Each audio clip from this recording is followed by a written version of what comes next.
Good? Okay. Welcome, everyone. November 27th, 2018 Select Board meeting. We're going to start with the Pledge of Allegiance, so if you can all stand.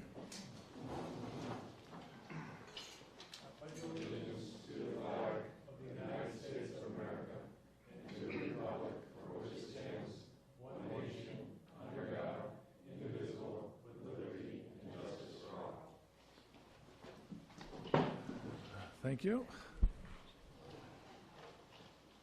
We've got a good crowd here tonight, which is nice to see. Hope everybody had a nice Thanksgiving.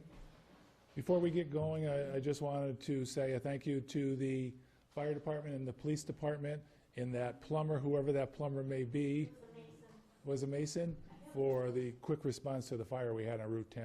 They did a great job, so thank you to everybody that was involved. Really appreciate it. Just a quick announcement, ECAT has a new director, Jen Ramsey, and she's going to be there tomorrow. Jen Ramsey's going to be, Robert Floyd, 15 East Street, hi. Jen Ramsey, she's from the Northampton Cable Public Access TV station, second in charge, started Friday. Yesterday she was at our board meeting, and tomorrow at noon to 5 at the station will be a walkthrough. And we're going to have her here come address the board in January. Okay, so if anybody can be there, it's in Eastworks, Suite 102, I believe? Yeah, when you go in, take a left and go all the way down. It's on the left-hand side. I'm going to try to get there. It's past where the Apollo restaurant used to be. Okay, so if anybody can be there, it'd be great. And Finance Committee, we now have 2 vacancies, so if anybody's interested in serving, please let us know, because we're down to just a quorum now, so if all 3 can't be there, we don't have a quorum. Okay. Now, appointments. George Plouffe to the Master Plan Implementation Committee, at large, term to expire 6/30. Is George here? No? Okay. This is the last person, so the committee is full, which is great. So we'll have a report on that a little later. So can we have a motion to accept George as a at-large? So moved. A second? Second. Any discussion? All in favor? Aye. Okay. Now we're going on to our favorite subject, tax classification. We're having a public hearing, so I'm going to open the public hearing for the tax classification, and Dork Dodds, Chair of the Board of Assessors, is going to go through his statement, and afterwards we'll take public comment. All right. As said, Doric Dodds, Board of Assessors. As you all know already, the state makes provisions for an annual reconsideration of whether this town or any other is suitable for a split tax rate. According to state guidelines, we stand with our usual assessment that it really doesn't fit in a town like this one. Our overall property values as aggregated are about 94% residential, only about 6% with the other classes, commercial, industrial, and personal property. With ratios that skewed, there is little tangible benefit to the town or townspeople in bothering to split up a tax rate. We recommend against. I do have a statement similar to last year's if you would like to have it on file. Okay. Thank you. So you're recommending one class, same as we've had before. Okay. Anything else you want to say on this before we take public comment? Hope it was a good Thanksgiving. Okay, is there anybody that wants to make a comment on this? This is going to be easy. Okay. So we have to have a motion. So To keep single tax rate? yeah, so I'm going to I'll tell you what, since I'm the chair, why don't you have the motion in front of you? Yeah, there you go. Why don't you read it? Okay.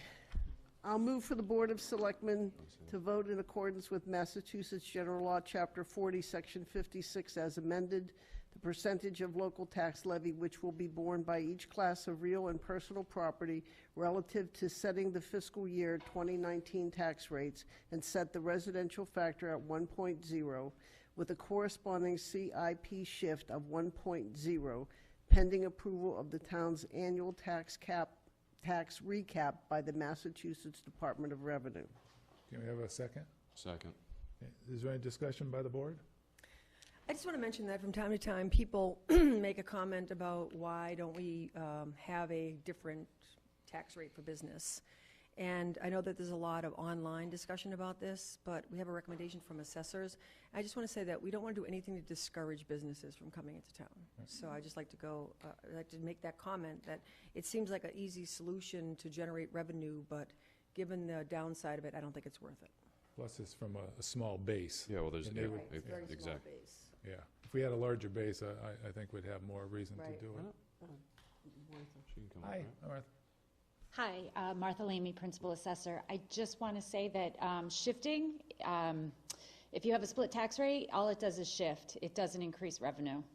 It just lessens it for homeowners and raises it. Oh, it does. Yeah, it doesn't do anything to increase revenue. So levy's So I the just same wanted to, amount? Oh, because the levy's Clarify the same that. amount. You Levy's can't the keep same. It's the one same. It constant and just raise shifts another. it. Got it. yep, Yeah, thank you. Good. yes, thank you. Any more discussion? That's That's great. that's a good point.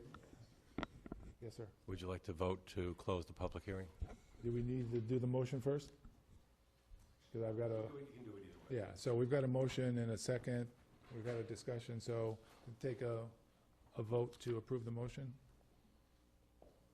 Aye? Hi. Yeah. Aye. Aye, okay, unanimous. Okay, so we're going to close the public meeting and go on with the agenda. We have to make a motion to, I'll make a motion to close the public hearing. We need a motion? Okay. Is there a second? Second? All in favor? Aye? Aye. Aye. Thank you, sir. Okay, reports, selectmen. Maureen, do you want to start first? Actually, I'm going to ask you to start on the other side, because I have some notes in a file. I'm going to grab them. Okay, Jim? The only thing I have, planning board, December 5th, is our public hearing for the marijuana bylaw. That's coming up quick, next Wednesday, or a week from the next Wednesday. It should be an interesting meeting, so hopefully we have a good crowd. And I heard they're gonna have samples. I didn't say that. Francine? Okay, yes, I only attended, there was only one meeting scheduled. It was the Master Plan Implementation Committee, and we're hearing a report on that tonight from the chair, Mike Rosenberg, so Okay, I'll just move on. okay. Matt? I don't know, I mean, for CAB committee hasn't met. I don't have any updates from Board of Health, and we're going to get to PQB later tonight. Back to you, Maureen. Okay, so there aren't any updates from community preservation. There is a meeting, I believe, December 5th. Is that, we're not sure yet? Okay. But there's no activity. And the Council of Aging, there's been no meeting, but there is a new Facebook page. Open Space, there was a meeting this Wednesday night, and it's a follow-up to discussion with, Kestrel came to talk to us about the possibility of setting up an account at Kestrel Land Trust for people to donate for acquisition and/or maintenance of land in town. And so it's a follow-up discussion, and that's at 6 o'clock on Wednesday. And then there are a few updates from the Conservation Commission, a few things. Maybe, Ed, you might be able to update us on a few things that came up. One is just a reminder that vehicles are not allowed on the ZIPTA Conservation Farm fields. So please be sure to park by the road, especially with all the water that's in the field. It just ruins it. And if anybody is doing any walking on conservation property, and if there's anything that you notice in terms of downed trees or whatnot, please be sure to contact the Conservation Commission. Let's see, and then there was just a question about the status of the zip-to roof and securing that with some kind of a tarp or something. And then also, we need to have an update on the town's open space and recreation plan. Ed, maybe you can give us that update. And the other thing that came up, I know Francine and Ed, you went to a meeting which was for the Barnes Aquifer Protection Advisory Committee. Is there any plan to have an additional meeting? Remember you went to that meeting in East Hampton, Francine? Is that still meeting? That was just a question. The one that took place this past summer? Yeah. I'm not aware of any, and I would guess someone on the Water Commission would be more apprised of what the meeting schedule is. I haven't received any notice. And actually, we should have a visit from someone from PVPC on that topic in December. Actually, Yeah. the original group, the agreement has run its course. Yeah. So currently, that group doesn't exist. So they're looking at ways at actually starting a new agreement and that's what they're going to address when they come in December. Okay, good. Thanks. That's it. And I have nothing new, so Ed, if you could go into your report? First and foremost, Police Chief Michael Goyette has submitted his letter of retirement to the Board of Selectmen, which is attached to my report, effective 11/31/2018, and I'm going to read that letter. To the Southampton Board of Selectmen, this letter is to follow up on a conversation that I had with Town Administrator Ed Gibson on November 14th, 2018. On the 14th, I advised Town Administrator Ed Gibson that due to unfortunate and unforeseen circumstances beyond my control in regards to health-related issues within my immediate family, I advised that I would be retiring from my position as Chief of Police with a request date of December 31st, 2018, in order to be available for my family, and that I hoped the board would approve my retirement for that date. I actually had an earlier conversation with Ed advising I would be taking time off at different points for appointments I needed to attend. Looking at the time I have been taking off already and the time I know I will need to take in the future, my decision to retire is the right decision. I do not want the department to fall behind. It is not fair to the department or to the town. The department needs to move forward. I have happily given 30-plus years to the town, and now it's time I give my time to my family when they need me. The part of the decision was easy for me. However, part of my decision is very difficult for me after serving the Southampton Police Department for over 30 years, with the last 3+ years as Chief of Police. It has been an incredible journey from when I started back in 1989 as a patrolman and through the years attaining the rank of sergeant, lieutenant, and then chief. I have seen people at their worst and at their best. I would like to think that I have helped as many people as I could have when they were having the worst day of their life, just a bad day, or just down on their luck. Helping people and making a positive difference in people's lives was the most rewarding aspect of my career. I have made Southampton my home and enjoyed becoming part of the community. As an outsider all those years ago, I was welcomed by the wonderful people of Southampton. The people of Southampton are truly some amazing people. I have had such a pleasure meeting so many of them over the years and making friendships. Thank you to the citizens of Southampton. As for the department, my second family, where do I begin? I can't speak highly enough about the officers and dispatchers. The town is lucky to have such professional individuals that put their community first. The integrity, dedication, and drive they have always doing the right thing is unsurpassed. I am proud of all of them and to call them brothers and sisters. Upon my retirement, I would hope that Lieutenant Ian Illingsworth will take over command. I hope to see him as the next Chief of Police in Southampton. He has my unwavering support. He gives 110% of himself to the department, has been second in command over the last 3 years. Prior to that, he was a sergeant for 16 years. He has demonstrated to me that he is 100% qualified for the position.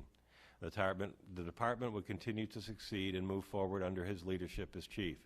That is what the department and townspeople deserve.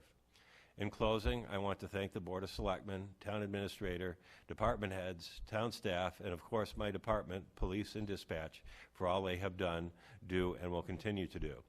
You all have made my time here in Southampton a pleasure.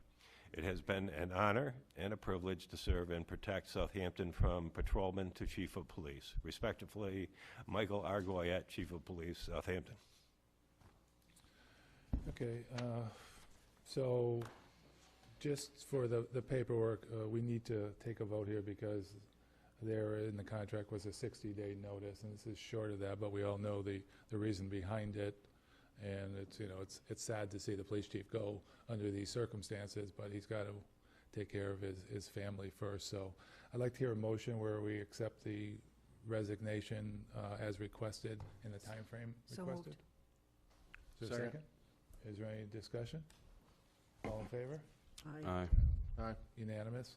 And before, obviously, he retires, we'll have to appoint an acting chief and go through the process of looking for a new chief, but we can do that at another meeting. You want to continue it? Now, would the selectmen like to post the availability or the opening for interim police chief?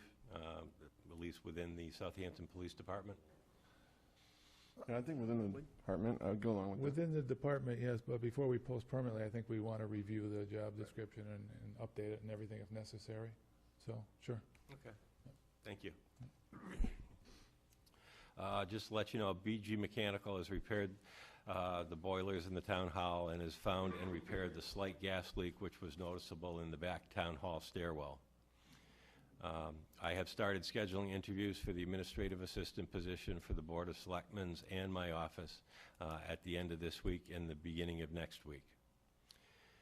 I'll be spending the next week compiling and finalizing the annual liquor license and common victicular, entertainment, amusement, and car dealer renewals and related paperwork, which are currently being returned to the town. We have received word from Pioneer Valley Planning Commission that our planning assistance grant, which they applied for on Southampton's behalf for stormwater planning and management, has been approved. The Highway Department has completed the trenching and placed the conduit in the ground from the gazebo to the flagpole to add a spotlight on the American flag in front of the town hall. Blanchard and Daly will be doing the actual wiring of the electrical circuit and adding the light for this project, which is being funded through community preservation funds. Would also like to let you know that the Drinking Water Protection Grant application was submitted to the state within the timelines stated. Old business, the vendor references and credentials for the replacement of the asphalt shingle roof on the Conant Park Pavilion and rebuilding the chimney have been positive. The low quote received, not including any required decking replacement, was for $14,000. The next special project I will be working on is finding a qualified consultant to perform the feasibility envelope study evaluation of the police station, which is the old town hall on East Street. And Pioneer Valley Planning Commission has estimated that an update to the town's open space and recreation plan will cost approximately $14,000. They have identified either a DLTA grant or CPA funds as the best alternative funding sources. And there's a attachment to my report which outlines their estimated budget and the steps that would need to be taken. The DLT grants are usually announced to PVPC's member communities in the November-December timeframe. I haven't seen them announced as of yet, but I will keep you posted. Upcoming December Select Board meetings are Tuesday the 11th and Thursday the 20th, and then January 2019 Select Board meetings are Thursday the 3rd and Tuesdays the 8th and 22nd. Can we go back to G just for a second? Sure. Conant Park roof and chimney. Did the vendors say that they were going to be able to start before the winter and do it now, or they have to wait till the spring? We haven't finalized that or the contract as of Okay, yet. thanks. You're welcome. Could I Okay. ask a question, too? Sure. Vicki, I know that when the question came up about this open space and recreation plan, I think I sent you an email to say, where did the funds come from last time it was done? Because I think it was, I think you said the select board expense was one, and then the other was from somewhere else. And do you remember how much it was for? 5,500 sticks in my head. Vicki Morrow, Town Accountant, Pomeroy Meadow Road. So, if I can remember what I was looking at, it was back in 2012, so it was in June before I started in August. I think there was a grant that we received for like $5,000, and somehow it got put into selectmen expenses, and that's where the expense got paid out of, which wasn't correct, but we paid part from a grant. It was like $4,300, and the rest they paid out of the selectmen expenses. I'd have to go back and double check, pull that invoice out, but I can send you that tomorrow. Okay. But the reason it was in the selectmen expenses was because they put that money in there, and it shouldn't have went in there. So, yeah. But we did get grant money for that particular part of it, for that open space. PVPC did it last time. Mm-hmm. Is 14,000 much higher than it was even like 6 years ago? It sounds higher than Yeah. what it was in 2012. So it was 5,000 plus 4? So 5,000 you said from the select?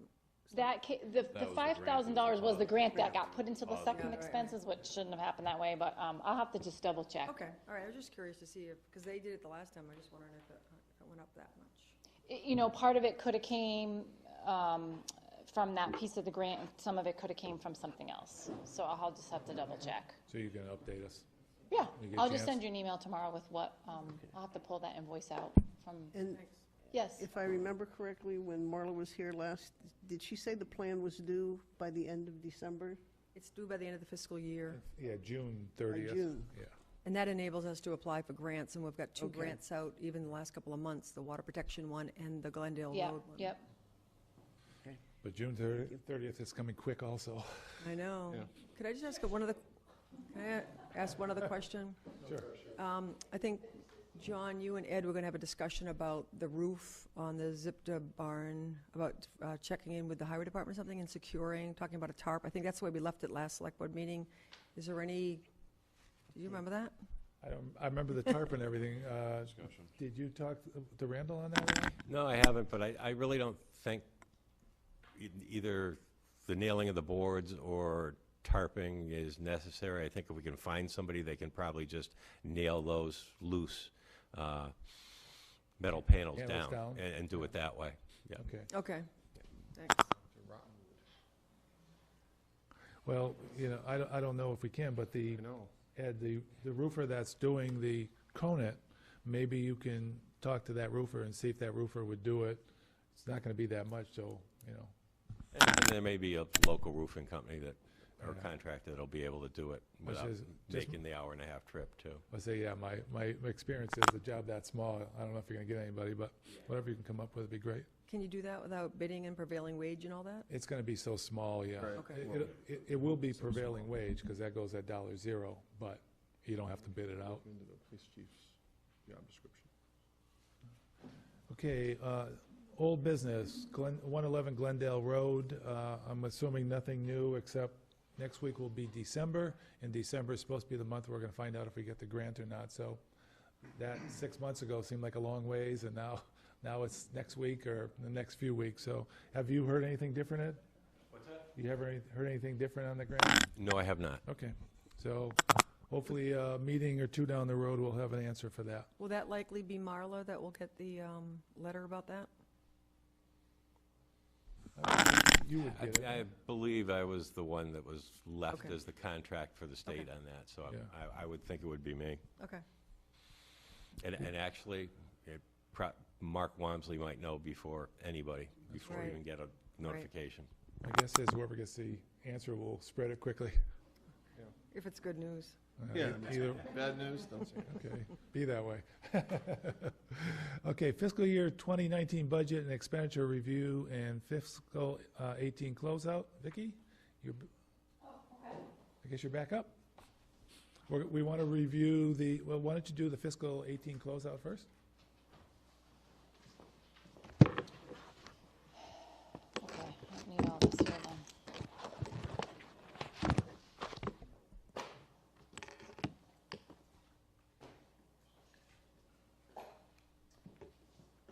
Okay, so our free cash was certified back on November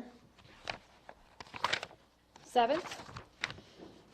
So the general fund ended up with $305,273. The enterprise fund for water retained earnings was $527,106.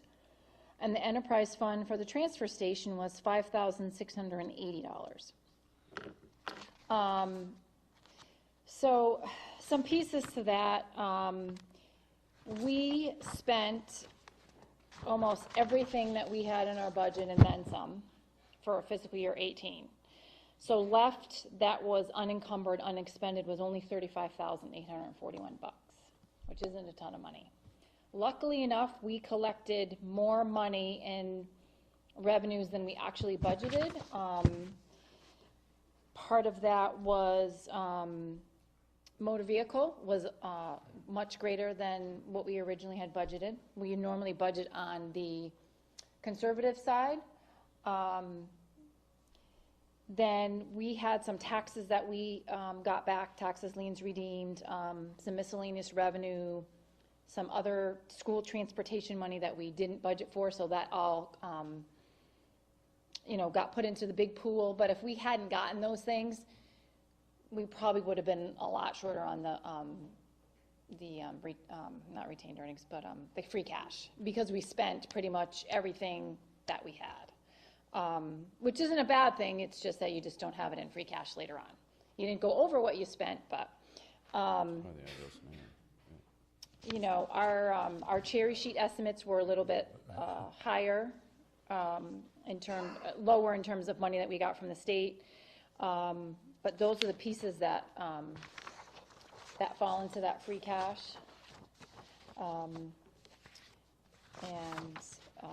Previous years, last year we had $423,000, $496,000. 2015 had been the lowest with $222,000. In 2014, we had $511,000. So anything that you don't spend at the end of the fiscal year gets put into free cash, where you can appropriate at town meeting for any lawful purpose.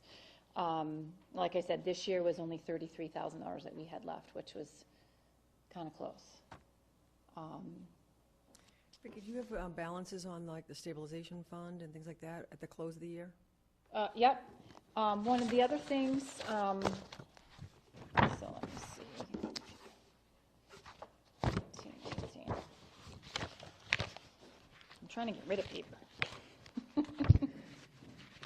So then with the free cash of $305,000, we would go ahead at our next special town meeting based on the policy that the select board put forth a couple years ago. We're going to do 35%, 30% to the two stabilizations, and then 25% to the OPEB retirement.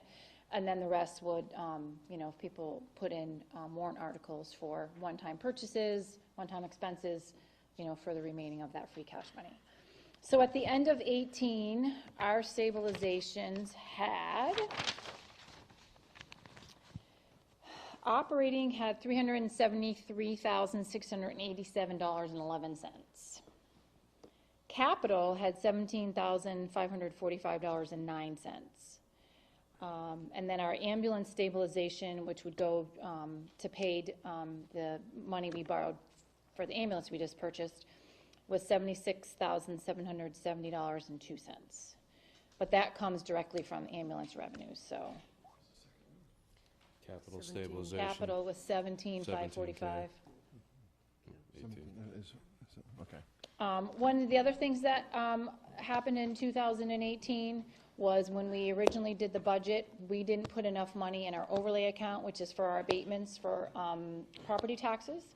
So our abatement overlay was in a deficit of $7,200, which will need to get raised on the recap this particular year when we go to do the recap for this year.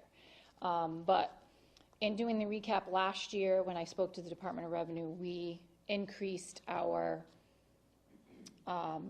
overlay in the budget for this 19 to $80,000, which was a lot more than what we had put in 18.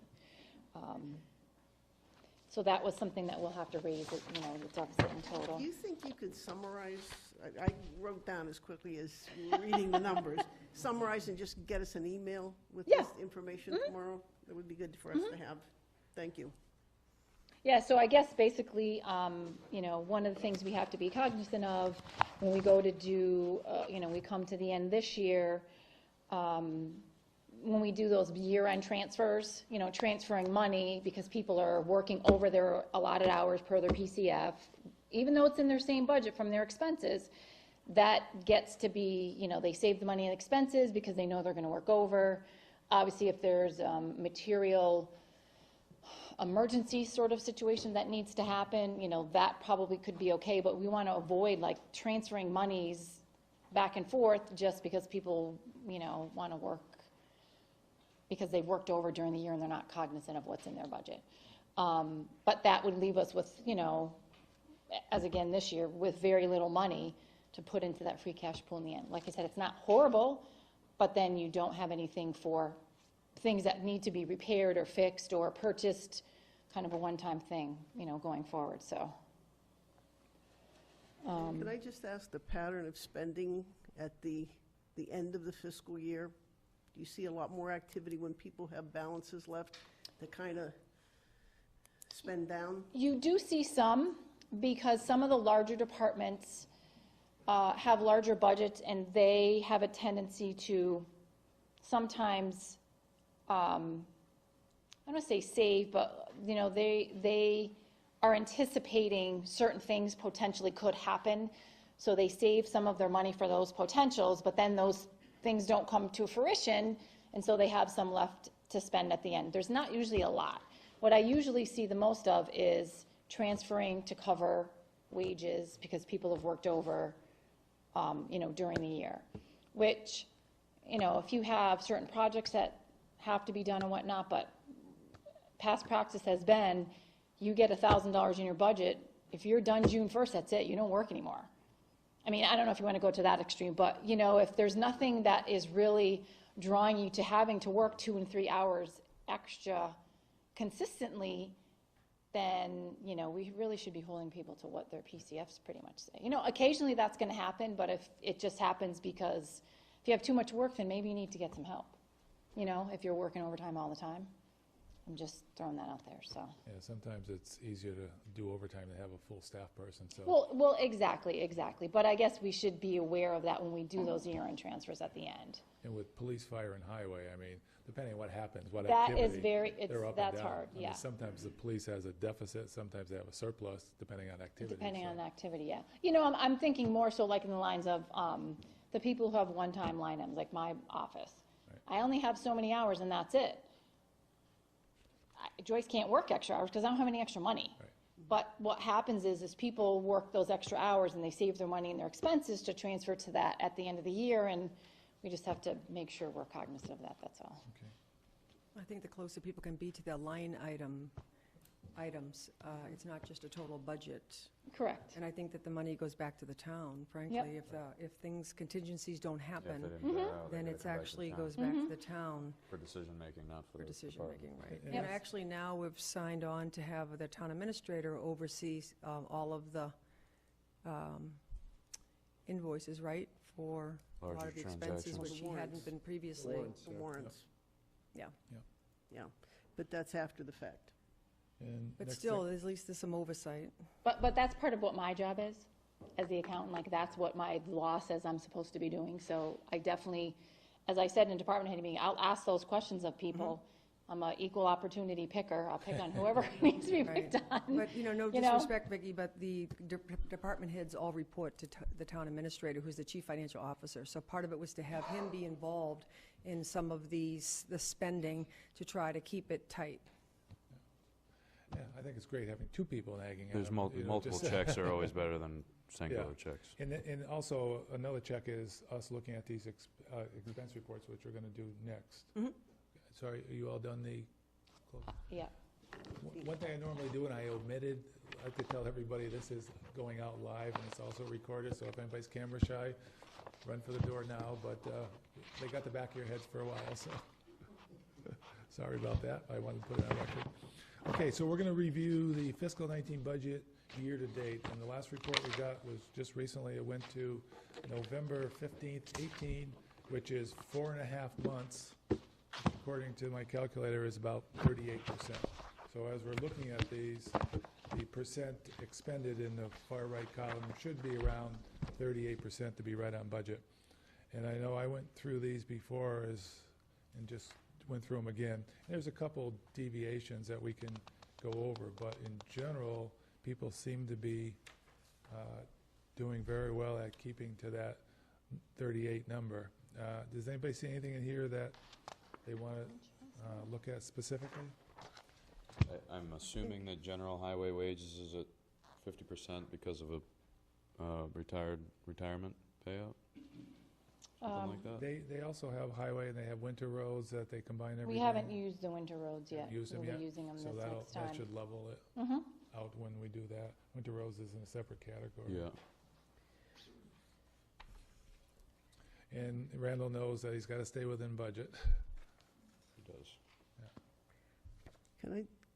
Can I ask about the revenue? Yeah, whatever you Again, like. there are no estimates in there, so I Correct. can't tell from here if we're on track or not. I don't know if we're in the black or in the red. I can only assume that the original budget, that total on the expense side represents what we What we're pulling in. anticipated as the Correct. revenue. But again, I'm not seeing No, any estimated there's revenue no posted. estimated revenues until after the tax rate is set, because there is definitely some fluctuation in the actual, That's where it is. in the receipts, the local receipts, which would be meals tax, Excise tax? excise tax for cars and whatnot. So what happens is you estimate a new growth number, and you estimate, the taxes are gonna be what the taxes are, but you estimate your new growth number. That number comes in higher or lower, so those local receipts is the place that I can make the tax rate balance. So if you, say you put 180 grand in for new growth, but it comes in 120, you got 60 grand that I need to be able to put into a line item in order to balance what we actually passed at town meeting. Usually that's in the local receipts part. That's why I usually, you know, when we've been budgeting over the past, 6 years, conservative for motor vehicle, because that's the one where if you add 20 or 30 grand, it actually isn't any more than what the actual is. So you can make that up in that particular, in that category. So that's why there's no budget items in there, because it's not gonna be exactly with what we put together when we put the budget together. There'll be a variation of that. Most of it's pretty close, but there will be some variation of that at that point in time. To a degree, it's our best but- estimate. Yes, yep. But other than the tax, and excise tax and property tax, there are other And even the categories for which we the- have no estimated revenue either, and that comes from a different source. No, but that departmental revenue also plays into that local receipts page on the tax recap. So those are some that you can adjust down, up or down a couple $1,000s based on whatever is needed to balance that budget at that point in time. Vicki, when are we reimbursed by FRTA? Because it's Every- 400-something% off. So every month, I send a spreadsheet to their accountant, and they will send us a check, within the next 3 weeks. Some of that is because Jen is receipting from October, so the October receipts aren't in there. Oh, okay. Or even November. Actually, I didn't send November yet, so it would be October, that's probably, and we would have had November expenses, but I wouldn't have sent them the information for them to Okay. send us that money down. So that will usually be in a deficit Yeah. by a month or two. And some of these grants, they're only paid out once a year or something, so, Yeah, some of them are reimbursable grants. If you look on, with the E911 grant, some of the other police grants are, say some of the police grants. are reimbursable grants, so we have to spend the money first, and then they will send us that when we're done. Like the Council on Aging, the Walking Club is reimbursable, so Joan will send that information, and then they'll send us that money for what she spent. On the general insurance, we're like 93%. Is that just a prepay? Yep. Hampshire Regional Operating Expense. They bill us quarterly. Okay, so that's why that's at 50. Okay. Yep. And vocational tuition, which I'm sure these gentlemen will speak to shortly. Usually it's billed, so many days, so November we'll probably get a bill. The school gets it first, and then they submit it with their bills. So usually November we'll get the first one, based on the number of days and the number of students. Any more line items you want to bring up? How do you feel about, do you have opinion on how we're doing? Areas for improvement? We've had some difficulties with the HVAC system here, so that was an area of concern in terms of having them come repeatedly. We spent quite a bit of money to get this, whatever issues we've had, so we just need to be sure, and I'm sure Ed will keep an eye on that, the building expense for this building going forward. Who knows what the spring will bring, if the air conditioning, but we've had a lot of heat issues, and so that would be something that I would just make sure that we keep our eye on for the most part, so. Ed, was that door, I think, didn't Christina Mattson say that she has a historical and building background? Was that something that was done or going to be done, or will that help? It was something she was going to get back to us on some Okay. specifics. Yeah, I Okay. think she was gonna put, May do actually, over this winter times, is actually, you may have seen them when some construction's being done in houses or whatever, but you can actually get adhesive plastic with a zipper in it for like a door, and I might just put that over the whole Yeah. thing. It's not so much the cost of the heat, it's that we've had repairs to Yeah, the right. HVAC right, system. yeah. But it Yeah. just reminded me of it. But I believe she was going to get us a rough idea together. Yeah. And maybe a bill of materials that was needed. Because we do have $10,000 in CPA that was appropriated for that Right. door. But she seemed to think that by restoring it would be a lot less and it would keep the, Mm-hmm. integrity of the building. Yeah. So- The other thing is I am starting to put together a little analysis of our net metering credits to see if it's really going to be beneficial for us in the end. I mean, it saves a little bit of money, but I don't know. I mean, it's better than nothing, but I'm just kind of going through that so that you guys can kind of see, what the outcome of that is. Because, when we, a couple years ago, signed up with GDF Suez and switched to Engie, some departments actually spent more money when we switched over than actually if we had stayed with Eversource. So, and I had done that for the finance committee a couple years ago. It wasn't tons of money, but you'd think because at that point in time, Eversource said, oh, we're going to hike everything up 47%. We switched to a different company. I thought that you'd see a bigger gain in savings, but you really didn't, so. Yeah, guessing on energy futures and all that. I know, but I'm just going to go through it anyway, just because I'm like, just so that we can kind of see, is it really going to be worth the next 20 years? Did it meet the, did Because it that's meet, what the contract was for, Did it meet the Yeah, we hype have a or lengthy not? contract. 20 years. And Yeah. just to let you know, the whole thing, for whatever the savings are, it is an accounting nightmare. I will stick up for Vicki on this, trying to keep everything straight, see if we're getting what we're supposed to. And at first, they didn't even break it down into the different accounts. They just gave us one straight. One bill. So we didn't know how to apply them or anything, so. Okay, anything else on the revenue or expense report for Vicki?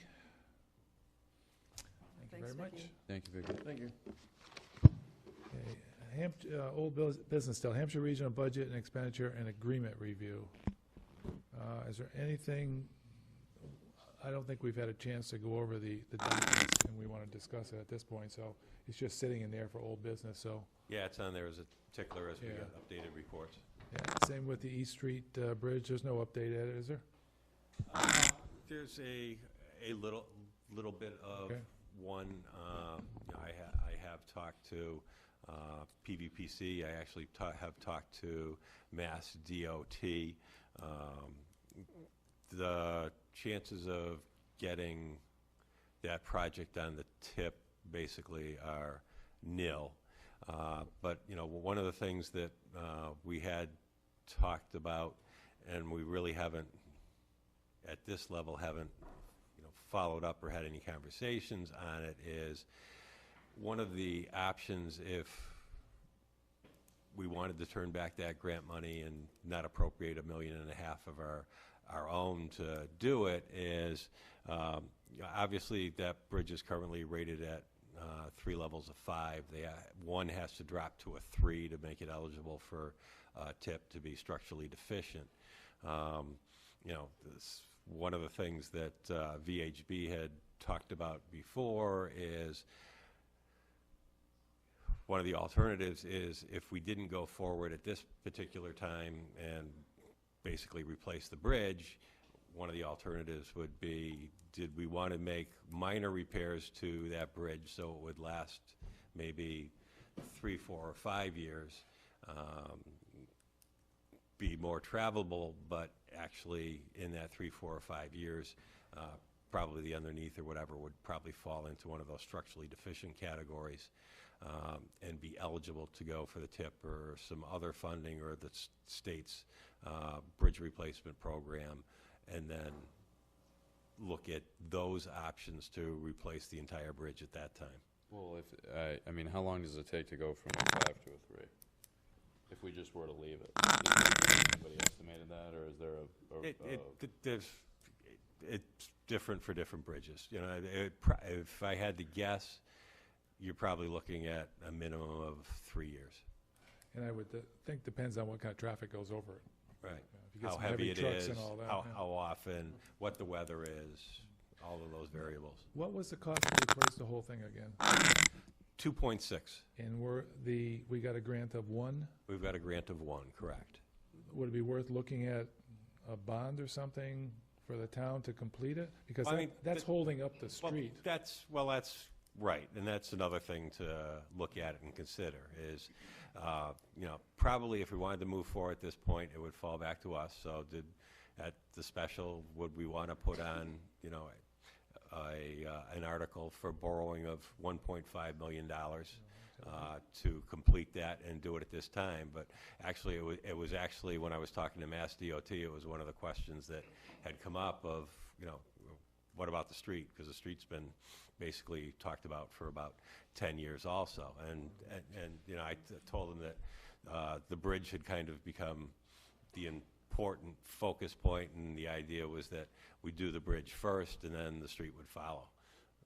Okay. Just because the planning, the safe streets, the thought of process of, we're going to put sidewalks on that. And Yeah, but the bridge got to come first, as we've talked about. Vicky's quickly, are you working up like a 20-year debt exclusion? was just trying to figure out,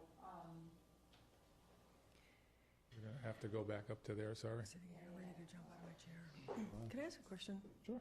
I'm sitting here a little bit incredulous about this whole thing. So we actually were given a bid of $1 million to fix this bridge. We got a state grant of $1 million, and then they come back and say, I'm sorry, it'll be 2.6 million. So now we're in this bind of losing $1 million and bonding it ourselves. And now who's suggesting that we might want to pay our own money and fix the bridge cosmetically?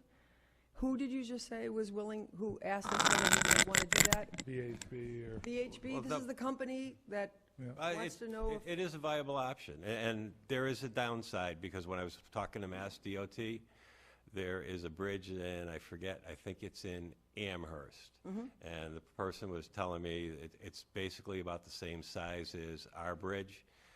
They just got the bids back for it. It was $6 million. Okay. So, but they were suggesting that we might want to forego the $1 million from the state and bond money to repair the bridge cosmetically until it is no longer structurally sound? Well, I think what they were suggesting is that it gets to the point where it qualifies for TIP. And so, Right. right now it doesn't qualify for But TIP. the part I'm asking is, No. are we foregoing the $1 million and bonding the repair ourselves?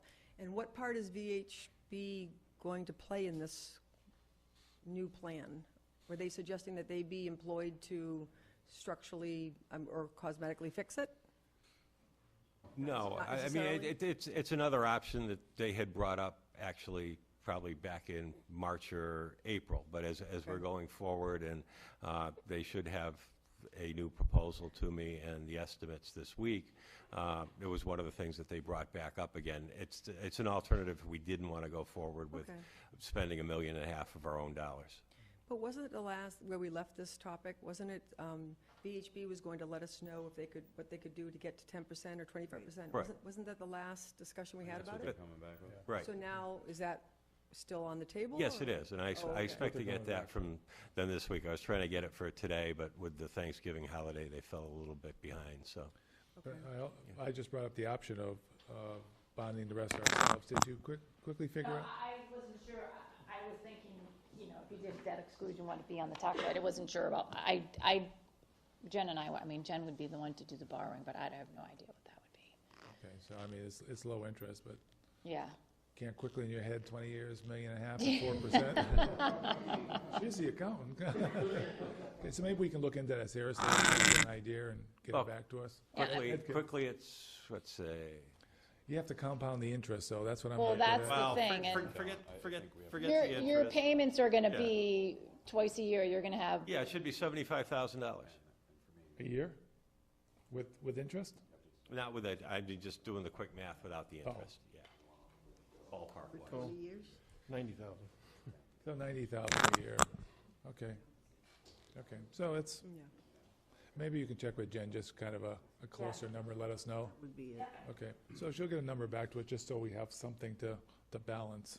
I'm not suggesting we do it, but, Well, wouldn't the townspeople decide that? Oh, you have to go to town Yeah. meeting and everything. But I'd like to have a number that we can discuss and say, is it worth putting forward for the town meeting or not? Yeah. But until we have a number, we're just kind of guessing here. And the money from the state, the grant is still available to us until the end of June? End of June. So that's why we got to act on it. And I got a quick question on that. So, let's say everything falls through and we're gonna give the grant back. Could we redo the deck before we give the money back? I could find out. Yeah, so instead of giving the money back at the end of June, at least do the decking and the rails, and if it lasts another 10, 15 years before it goes to a level 3, at least we get something out of it. It's not for public input, it's just, So this is just a you gotta point of introduce- conversation that'd introduce be yourself. really important. Michael Rosenberg, 144 East Street. So I'm currently working on a project that's related to a bridge that has failed. So if you do defer maintenance, if it's inspected and if it's found to be failure deficient, Mass DOT closes the bridge. So they put Jersey barriers on either side, so the bridge becomes inaccessible and unusable. So just be mindful when you talk about possibly deferring maintenance or trying to get to the level 3, because if funding isn't in place to act then, the bridge stays closed. Until the pro- funding. Right, I'm on a project Level now. 3 close a bridge. I don't know the level, but the one I'm on, the bridge has been closed for almost 4 years, until the town could actually procure the funding. So the neighbor that lives here has to drive all the way around to get over here. It's few residents, much fewer than be For impacted. public by it. safety. It's also public safety. That's a big deal. That's great to know. Just keep that in mind. Thanks, Mike. Thanks. Should we know what level it takes to close a bridge? I was just gonna ask that, is a Did you level say 3 level close 3? it, or? What closes a bridge? Level 3? Well, What does that There's mean? three Yeah. different categories. Of course, that- but that which level in each category closes the bridge? Like if it's, I can find out for you. Yeah. That may be something we want Randall to come here and next meeting. we need to find that out. Yeah. We've got 6 months left on this grant, so I know, but, let's do something with it. yeah.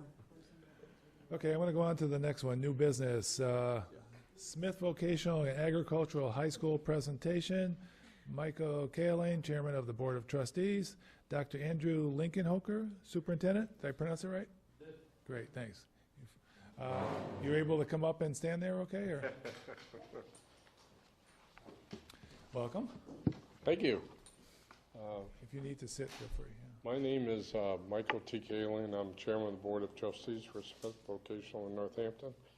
I want to thank you, the Select Board, to allow us to visit with you this evening and talk about your investment in our school by the young ladies and gentlemen that walk in on 2 feet every day, as well as what we're doing for the rest of 2018 and what's coming up in 2019. I have been a member of the Board of Trustees for 7 years, and so I'll be coming up again. It's their 2-year terms. So each year, we tried as the trustees to go out and listen to the towns that send us their students and see what we can do to help them in any way possible. And then give them a report so that they know what's going on. Because I know when the number comes across for vocational, a few people flinch. And I work on the political side with all our reps and senators and governor to try and get the message across to the state of what we require in order to do our job. But on the other side, that's exciting for me because I graduated from the school as a collision repair technician in 1964. I've stayed involved in the school in advisory capacity up until one of our trustees passed away, and the city of Northampton asked me to fulfill his term, and I did that, and then I had to run for office because it's an elected position.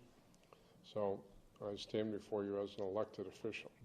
But the excitement for me to watch the growth of what has occurred in the school in that period of time in regards to a lot of new classes that we've added and the administration that we have at the present time is just outstanding. We are getting high marks everywhere in regards across the Commonwealth from other technical schools that see what we're doing. And so I'm very proud to stand before you tonight. What I'd like to do is hand it over to my superintendent, let him walk you through the numbers, and then I'm up for questions. Thank you. Thank you, everybody. Again, my name is Andy Lincoln-Hoker. I live in a small town like Southampton. I live in Munson, so I understand the fiscal responsibilities that all of you have, and hopefully I can answer any questions that you may have. So I just want to highlight quickly what's in the folder that you have. There's a little brochure, like a trifold brochure, that highlights some of the programs that we have at Smith Folk. We hand this out to parents and community members and students. Another one-page document I thought would be very beneficial for the select board to understand who do we have from Southampton as far as students and also as far as adults, employees that we have at Smith Folk that reside in the town of Southampton. So you'll see this year we have 9 freshmen that are enrolled. We do not have their program placements because we have what's called an exploratory program. It's part of the regulations where students may know what they want to do when they grow up. We may know what we want to do when we grow up and we're adults. That we know that sometimes that changes. So the regulations require students to explore various shops. So right now that is still going on. But you'll see we have 9 students, 6 of which are female, and we have 3 males from Southampton this year as freshmen. We have 14 sophomores. That's our biggest class as far as students coming from Southampton. Again, you'll see the programs that they're enrolled in and by gender. So it's very interesting information. All the way down at the bottom, that number of 7 adults working there, that has now changed. As of today, we have 8. We just hired a new cafeteria worker from Southampton. So the one administrator is our principal, Joe Bianca. He lives here. We have 4 teachers from Southampton. My administrative assistant, Deb Carver, she lives in Southampton, and we have 1 substitute teacher as well. Okay, so that's that one page. I think it's always interesting to see who do you have from Southampton over at Smith, not only the students but also the adults. So then the presentation I have, I'll just quickly walk through this. A lot of this information you can read at night when you can't sleep, but I just want to identify who our trustees are. That's the first page. Mr. Kaneline identified himself. And part of the governance structure that we have 3 publicly elected officials who reside in the city of Northampton. That's part of the will that we have. That's Mr. Kaneline, Mr. Fitzgerald, and Mr. Cotton. And then we have 2 ex officio members as part of the governance model. So it's always the city of Northampton's mayor sits on our board, and the Northampton Public School superintendent also sits on our board, and that's Dr. Provost. You'll see the school administration there on the next page. Myself as the superintendent, again, you can go through the typical administrative roles that any district has. We also have at Smith Folk. And any questions, by all means, you can reach out to any of them. Crystal Fairman, I'll just sort of drop her name, talking about tuitions. And when we send the bills out, it comes from Crystal's office as the business managers. So if there's any specific questions around tuition bills, obviously reach out to myself or reach out to Crystal as the director of business. The next page is our mission statement. It's always nice to kind of understand what we're doing and why we're doing it. So if you have any questions, there's our mission statement. And we do have 15 vocational programs. The state of Massachusetts calls it, the regulations falls under Chapter 74, so we call it Chapter 74 programs.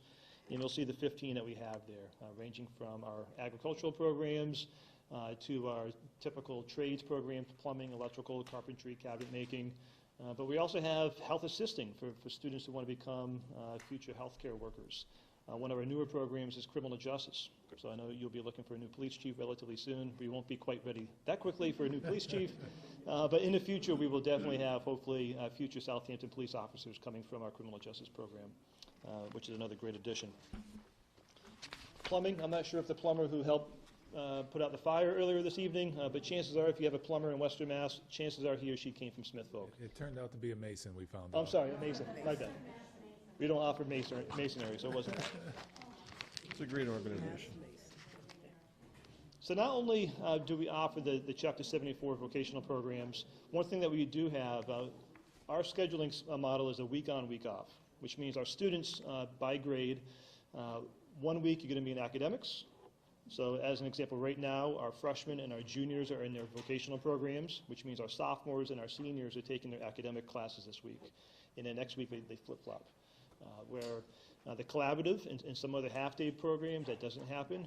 So I think if you look at the research and best practices, what we provide is the best. Where if you ask our vocational instructors, they can really get into in-depth projects because they have those students all day long for an entire week compared to a half-day model. And also, again, we offer a full range of academic programs. Because what we're finding now is a lot of students, they come to us because they want to get a trade, but they don't want to be a plumber for the next 30 years of their life. But what they're realizing is college is costing an arm and a leg, and how can they afford college? So what they want to do is they want to come to Smith, learn that trade, and allow that trade to pay their way through college. So you'll see here our academic programs are beginning to sort of shift in that direction. You probably would never anticipate Smith Voc offering advanced placement classes. We're beginning to do that this year. We're offering an AP English class this year. We're going to be offering AP Stats next year. We offer physics for the first time in school history. We offer what we call PLTW, that's a Project Lead the Way. It's an engineering science curriculum out of WPI that we bought into. And then we have our art classes. We have an art program for the first time in school history. A lot of our students want to pursue a fine arts future.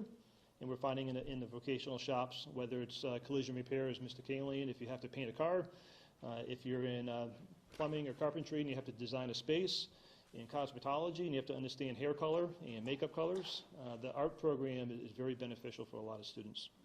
And so again, we offer English, health, math, phys ed, science, social studies, and Spanish. This is a second year offering Spanish. Not only because students want to go off to college and they want to have that foreign language background, but again, when you're talking about a lot of these vocational programs and working in the industry, having that Spanish background is second to none. So that police officer who has to interact with a Spanish-speaking individual is a great benefit. That hair salonist who's able to work with a client who speaks in Spanish is a great benefit.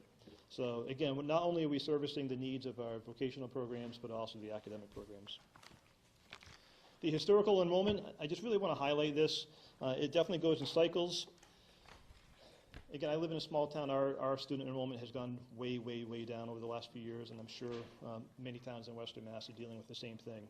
So then, if that's a fact, then why is Smith Voc's enrollment keeps going up? And you'll notice that back in about 2013, 2014, every year, and I started in 2014, we've been gradually going up and going up and going up. We're now right around the 500 student mark, and this year a slight dip back.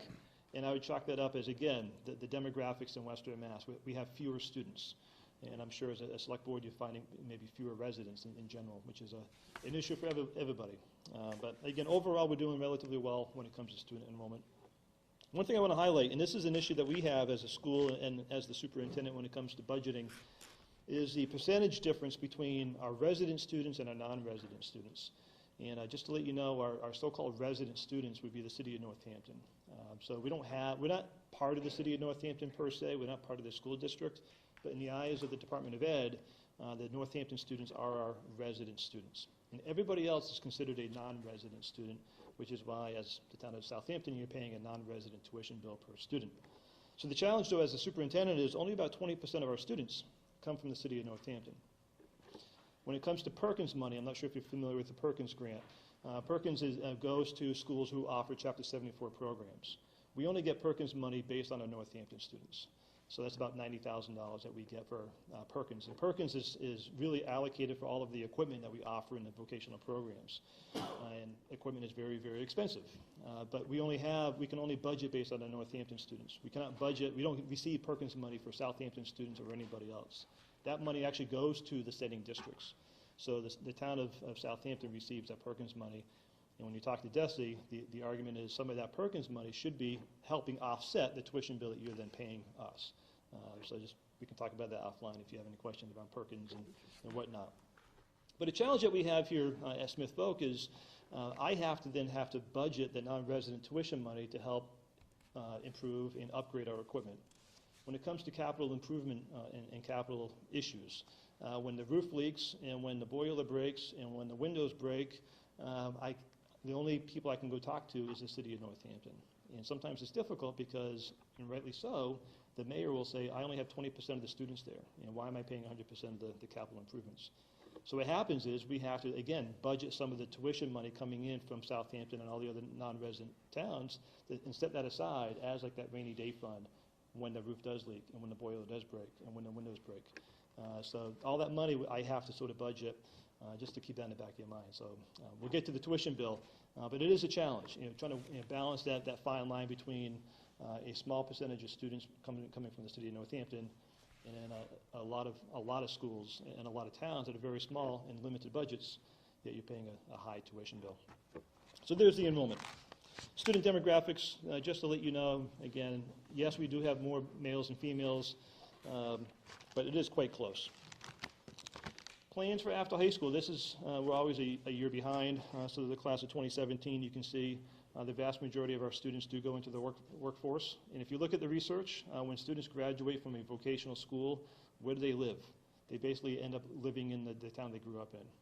So those future plumbers, those future electricians, the future police officers, the future cosmetologists, chances are they're going to come back to Southampton and provide a stronger economy for all of you. Students who go off to college, oftentimes, they hunt for the jobs. So you may have a student who lives in Southampton, goes off to college, and that individual will never come back to the town of Southampton. Oftentimes that does happen, though, from the vocational perspective. Next page is post-secondary. I won't list all of them, but you'll see the wide range of community colleges that our students get into, the wide range of four-year public schools, and even four-year private schools that our students are getting into. So again, that montage of 20, 30, 40 years ago of those students will go to Smith Voc. Well, we get all students that come to Smith Voc now, and we have to service all of those students. And then most likely the figure that you want to see is the non-resident tuition rate.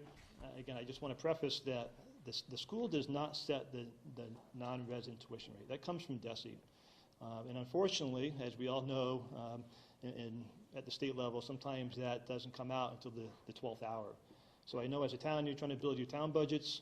As a school, we're trying to build a school budget, and I don't receive that non-resident tuition rate until March, sometimes even April, which is really, really late. So that's the challenge. It's always a moving target. You'll see over the last few years, at the state level, they've been decreasing the tuition rate over the last few years, which is a good thing for a town. Obviously, it makes our budget a little bit more difficult. You'll see this current fiscal year, it did bump up, though. You did see an increase in the tuition rate. $500. Okay, so it's, okay, $1,000. just to show you where that figure comes from. What is the resident? It's about $17,200, I think it was this year. So there's not much difference. No. Oh, okay. So it went up about $750 from About last five. year. Looks like 500, or, Yeah, it's Between 500 500, and it's 700. 500. yeah, just from reading the Right. graph, it looks like. The other piece, obviously, the burden that sending districts have would be the cost of transportation. So and that's not included here, and I know those must be discussions at the town level, so I do understand that issue as well. But as you know, you're part of a regional district. Even if you weren't, if there's money out there, they always promise money for transportation reimbursement at the state level, if it ever happens. But you are able to apply for reimbursement for the Smith students as well. Okay. A 5-year budget comparison, I just, again, give you some historical perspective, where the budget has been over the last few years. This current school year was my first full year developing the budget and getting the budget approved. We had a 3% increase. Again, trying to understand and recognize that for us to keep asking money from the city of Northampton, and how do we make the money work from these sending districts.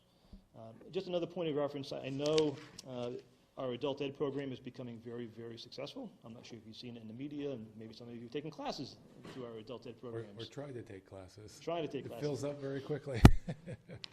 So one of my priorities is that is a self-sufficient program.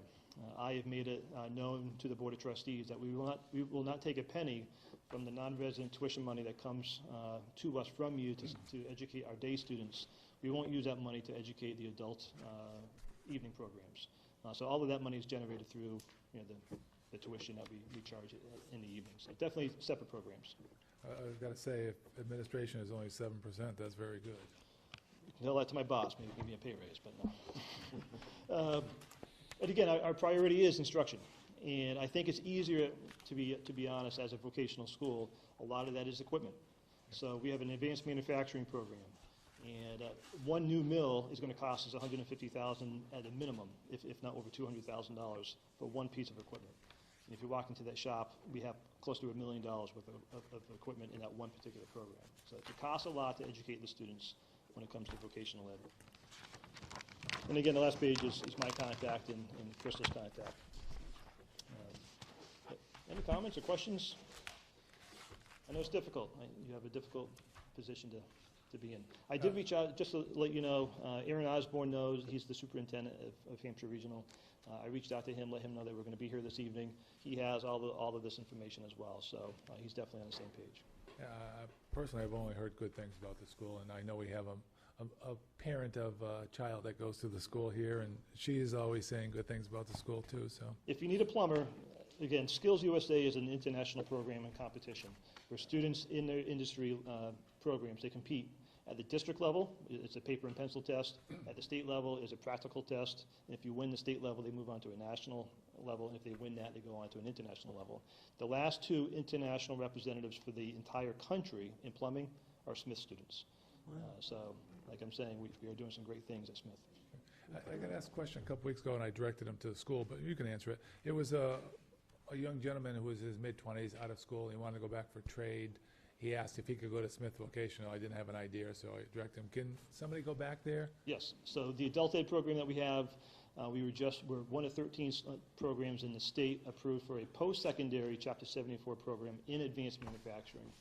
Governor Baker really values the importance of manufacturing in the state, which is why we're getting a lot of money for our day program, but also why we were approved for the night program. So just manufacturing? Manufacturing and electrical is another one as well. Okay. So we're offering electrical and plumbing in the evening. That's as in well. the evening? In the evening. Okay, so they contact the school and... Exactly. Okay, great, Yeah. thanks.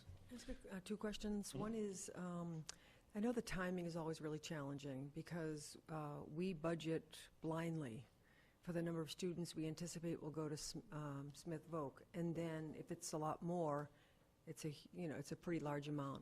Can you update me on, and maybe with Vicki here also, exactly what the timing is, and is there anything that can be done to make it tighter? Yes. So the timing is, we had our open house 2 weeks ago, beginning of November, we had an open house.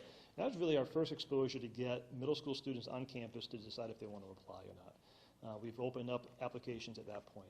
So now students are applying to Smith now through February, March. The deadline for myself and Aaron Osborne to sign off on that non-resident tuition form, the regulations state April 1st is the deadline. So we have hopefully given responses to the students to say you've been accepted or not by March. But then we know by assigned tuition form, April 1st is the deadline. So by April 1st, you would know who has been technically signed off on. The challenge, what happens if a student decides, oh, I want to go to Smith, and now we're talking May, June, July, August. In the past, before my administration, what would happen is a student would be reviewed, accepted, and then that puts an undue pressure on the superintendent, Aaron Osborne, and you as a town to say, okay, the school has accepted this child. Why are you going to be the bad people to say, no, we're not going to pay that bill? So what happens now is if a student comes to us over the summer, as an example, to say, I want to come to Smith, our first thing is you need to go talk to the superintendent. So then there's a conversation at the superintendent level, who obviously has to get the blessing from the town to make sure you pay for it. So that's April 1st. To answer your question, April 1st is that deadline. You should have a hard number of accepted and signs off on the tuition. After April 1st, it's a case-by-case where the superintendent would have to sign off on it. So they have the authority or ability to sign off on anybody after April 1st? Now, typically, most superintendents understand that additional tuition bill would have to go to a special town meeting. So I would assume that the superintendents would be talking to finance committees and select boards to say, I have a student I want to accept. It's after the April 1st deadline. What do we want to do as a town? And I know towns do that. And then, there's town meetings, special town meetings where you're talking about a particular student. But that's the fact of life. April 1st is the deadline. My second question is, one of the concerns that I've had about public education is we have a school committee that makes recommendations and is elected by each town to make recommendations around curriculum, budget, and all of that. And it just seems that our taxpayers don't have a say about the money going out to pay for vocational education. So what do you do to actually elicit feedback from parents, particularly, or townspeople around the administration of your school? Correct. So We have we call it the Board of Trustees. It would be a school committee. So we have that same governance, so anybody in the public would have the opportunity to go to a Board of Trustees meeting and voice their concerns around curriculum. We also have a school council, which is a state regulation. All schools have to have a school council, which has parents sitting on that school council. So as a former principal there, I made sure I had at least 2 parents, and we talked about educational issues, curriculum issues. And that school council would create the school improvement plan, which then has to be approved by a school committee or a board of trustees. And as a superintendent, I have to make sure that we're following that school improvement plan. So it'd be those 2 avenues. It would be the voice at the school committee or our board of trustees, or getting involved in school council. Okay. Any other? Yeah, I have just a quick question. Roughly, we have currently 41 people going there. When we have children apply to go to the school, are we normally 100% acceptance, or? Great question. Or what has our ratio been? Have we had like 30 people and only take 9, or? Right. And I can't speak specifically on the town of Southampton, but we're accepting in the 70 to 80% of our students. So what we're looking at, there's a rubric that has to be approved at the state level.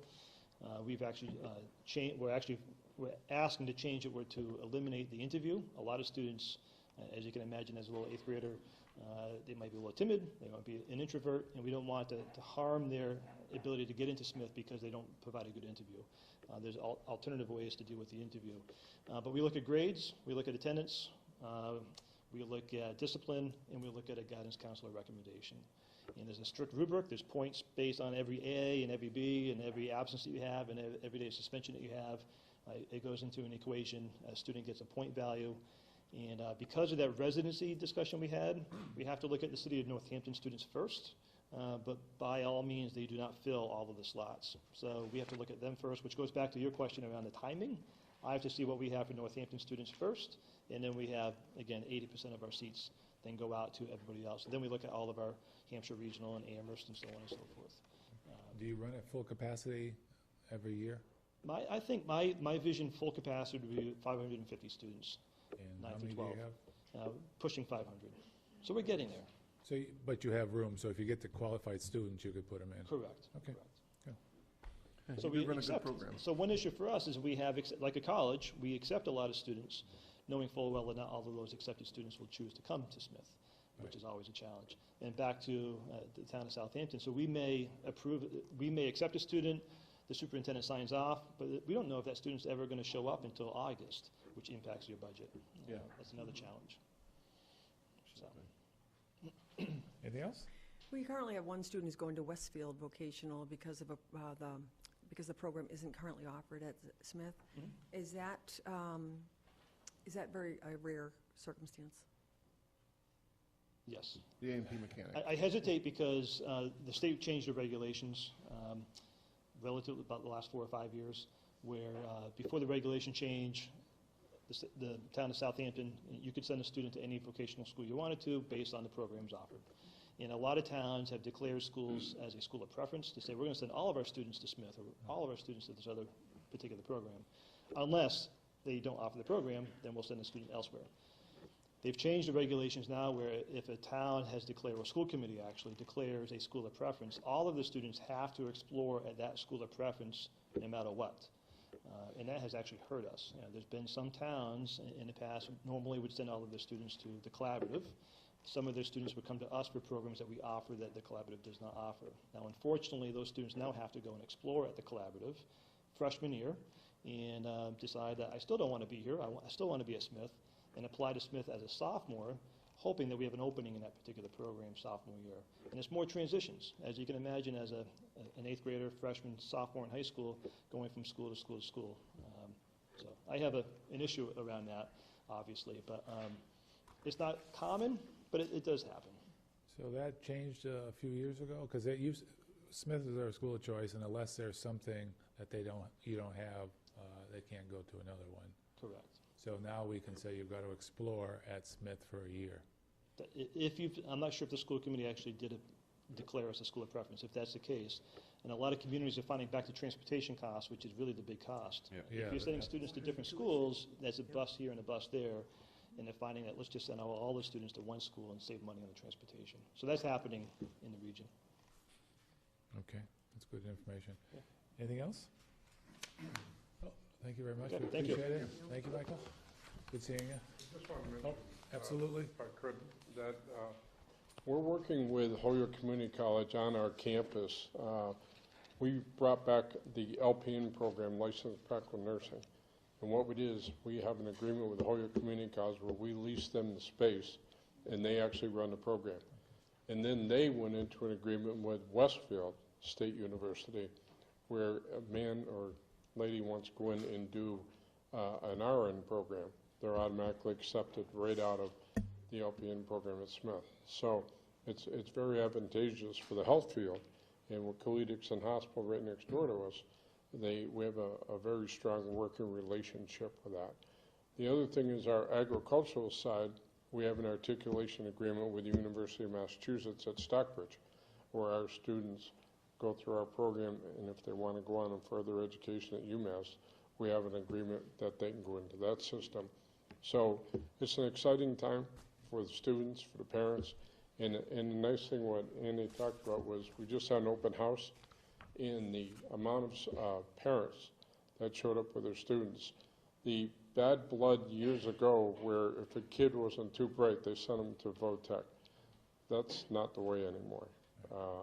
And the students' parents came in, and it wasn't the old days where, you know, they get up into a mother's lap and said, I want to be a body man. Didn't happen. No. Today it happens.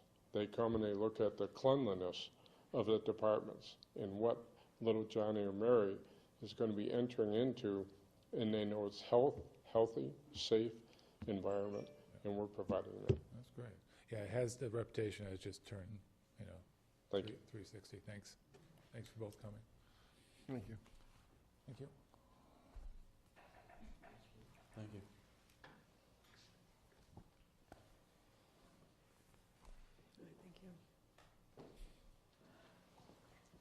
So let me elaborate a little bit on how we do our budget. So we get a list of all the accepted students from Hampshire Regional, and we base our budget based on those accepted students. We look at the trend of what was accepted versus actually what was enrolled when we get those final numbers, and kind of make a judgment call on the trend of how many students didn't necessarily go to Smith that were accepted, and we kind of build our budget that way with one or two students, you know, as the superintendent said before, that may come up, you know, during the summer. So there's a little bit of money set aside, so to speak, for those students, because we can only go on past practice in the history of what students didn't decide to go if they've been accepted. So that's kind of how we have been, you know, kind of going forward with that. So Yeah, a little guess. because we know we need that, you know, February, March time, but if we have that accepted list, you know, and you can cut that back a little bit, knowing a few students might not go, so. Right. Yeah. Okay, that's great. Okay, thanks for the Thank you, explanation. Brittany. Thank you. Okay, we're going to go on. Now we're going to have quarterly updates from various committee boards and commissions. First up, Planning, Paul Deeman. I believe you're giving your report. Welcome. Good evening, all. Hi. Thank you for inviting me. And before I start, I'd like to thank the members of our board, Paul Fergal and Keith Locke, who are both engineers. Cindy Palmer, who was just recently elected a few months ago, is a new addition. And of course, Jim Labrie, an invaluable member of our board. And thank you for having me. As we go forward, we're up against a marijuana bylaw that we're planning on hearing December 5th in this room. We passed the moratorium. The town voted it that they would like marijuana in the town of Southampton about 2 years ago, maybe a little bit more than 2 years ago. So we've taken the steps to bring the bylaw to fruition. We worked on it in the spring. There's been a moratorium so we could work out the kinks in the bylaw. with the assistance of Larry Smith from Pioneer Valley Planning Commission, and we finally have a draft, and it's coming to the table on December 5th for all those interested, and hopefully we can pass that so we can get it to the next town meeting for approval or revise it. Some of the other projects we've been working on recently, the Glendale Road property, which everyone is familiar with, that the planning board sent the recommendation to have the town look into purchasing it for open space. That was a first in my term on the board. It was good to see a beautiful piece of property that could have been developed is now going to remain in town hands for conservation and recreational purposes. A similar property might be on the offing in the future. Is it Kanopka or Yep. Pomeroy Meadow Road? Yep. Is that That's the the right? water recharge area. We sent a approval for Kurt Beaujolais, who came to our meeting recently, seeking protection for that parcel, I believe for aquifer reasons. Recharge, yeah. So that'll be interesting to watch. We have a big, a very big megawatt. I'm not quite sure how many, but it's probably going to be the largest in this town, and it makes me think of the one that West Hampton has just approved. That's coming before us probably early next year on the Pleasant Street Bashista property. Huge solar project, which the company came to us for informational meeting a few weeks ago. They're very professional, and I'm sure everybody will be interested in how that will come to fruition on Pleasant Street area. Road acceptance, Quigley Road, which is Pellegrini Estates, off of Crooked Ledge Road, will be, we're waiting for inspections by Highway and our board, which will make a site visit so we can determine if the subdivision has been designed and the roadway properly with the assistance of Randall Kemp. And that being the case, if it meets all the criteria, that could be on the town warrant for your next town meeting.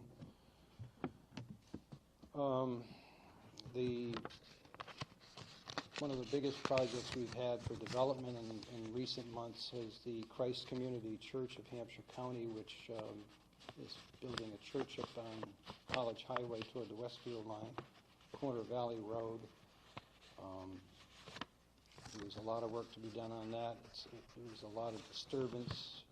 We had to make sure that the drainage and the conservation needs were met, and they did so. And we welcome them to town. It's probably not going to be constructed.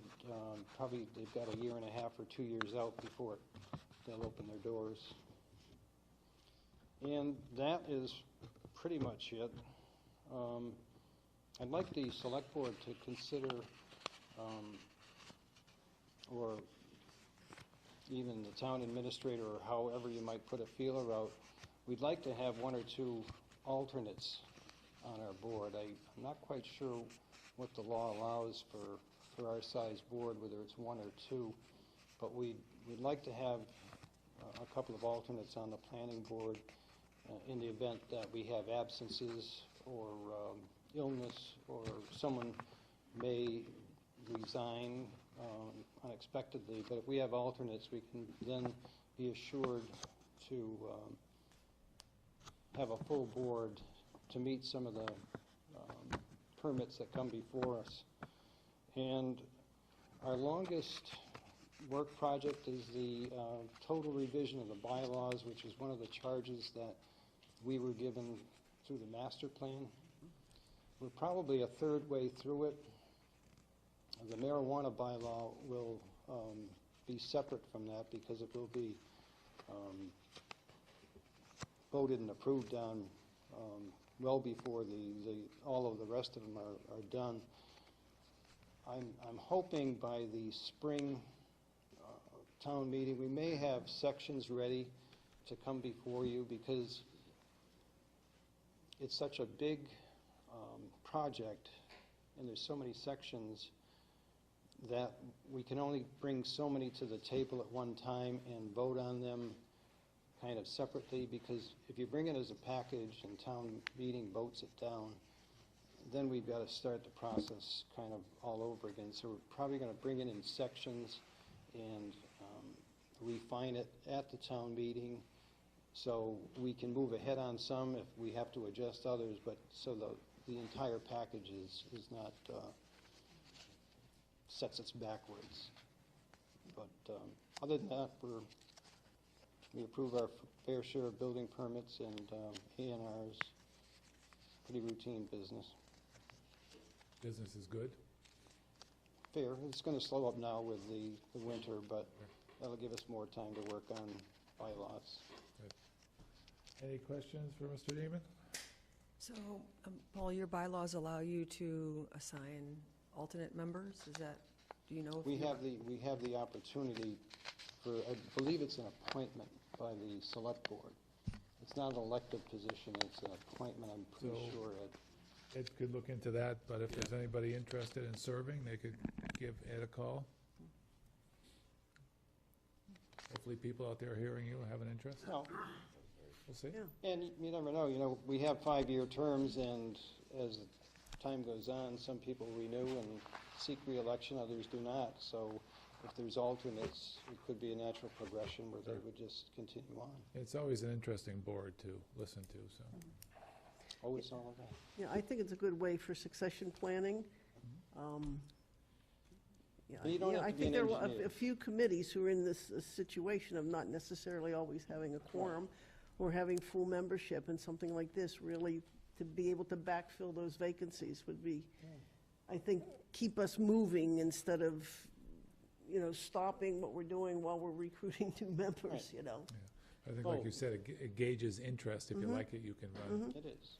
Two of our board members are engineers. Cindy Palmer and I are just your average layperson that we're business people. And of course, Jim is invaluable because he's a lifelong resident here that knows every road and every parcel of land, which has a lot of history to go to it, which is also very important to know when we're discussing different properties. So Good variety.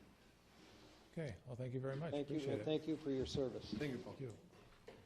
We have the ZBA on here, but they requested to come at a later date, so we're going to pass over. Housing Authority, Jenica Reynolds, I believe.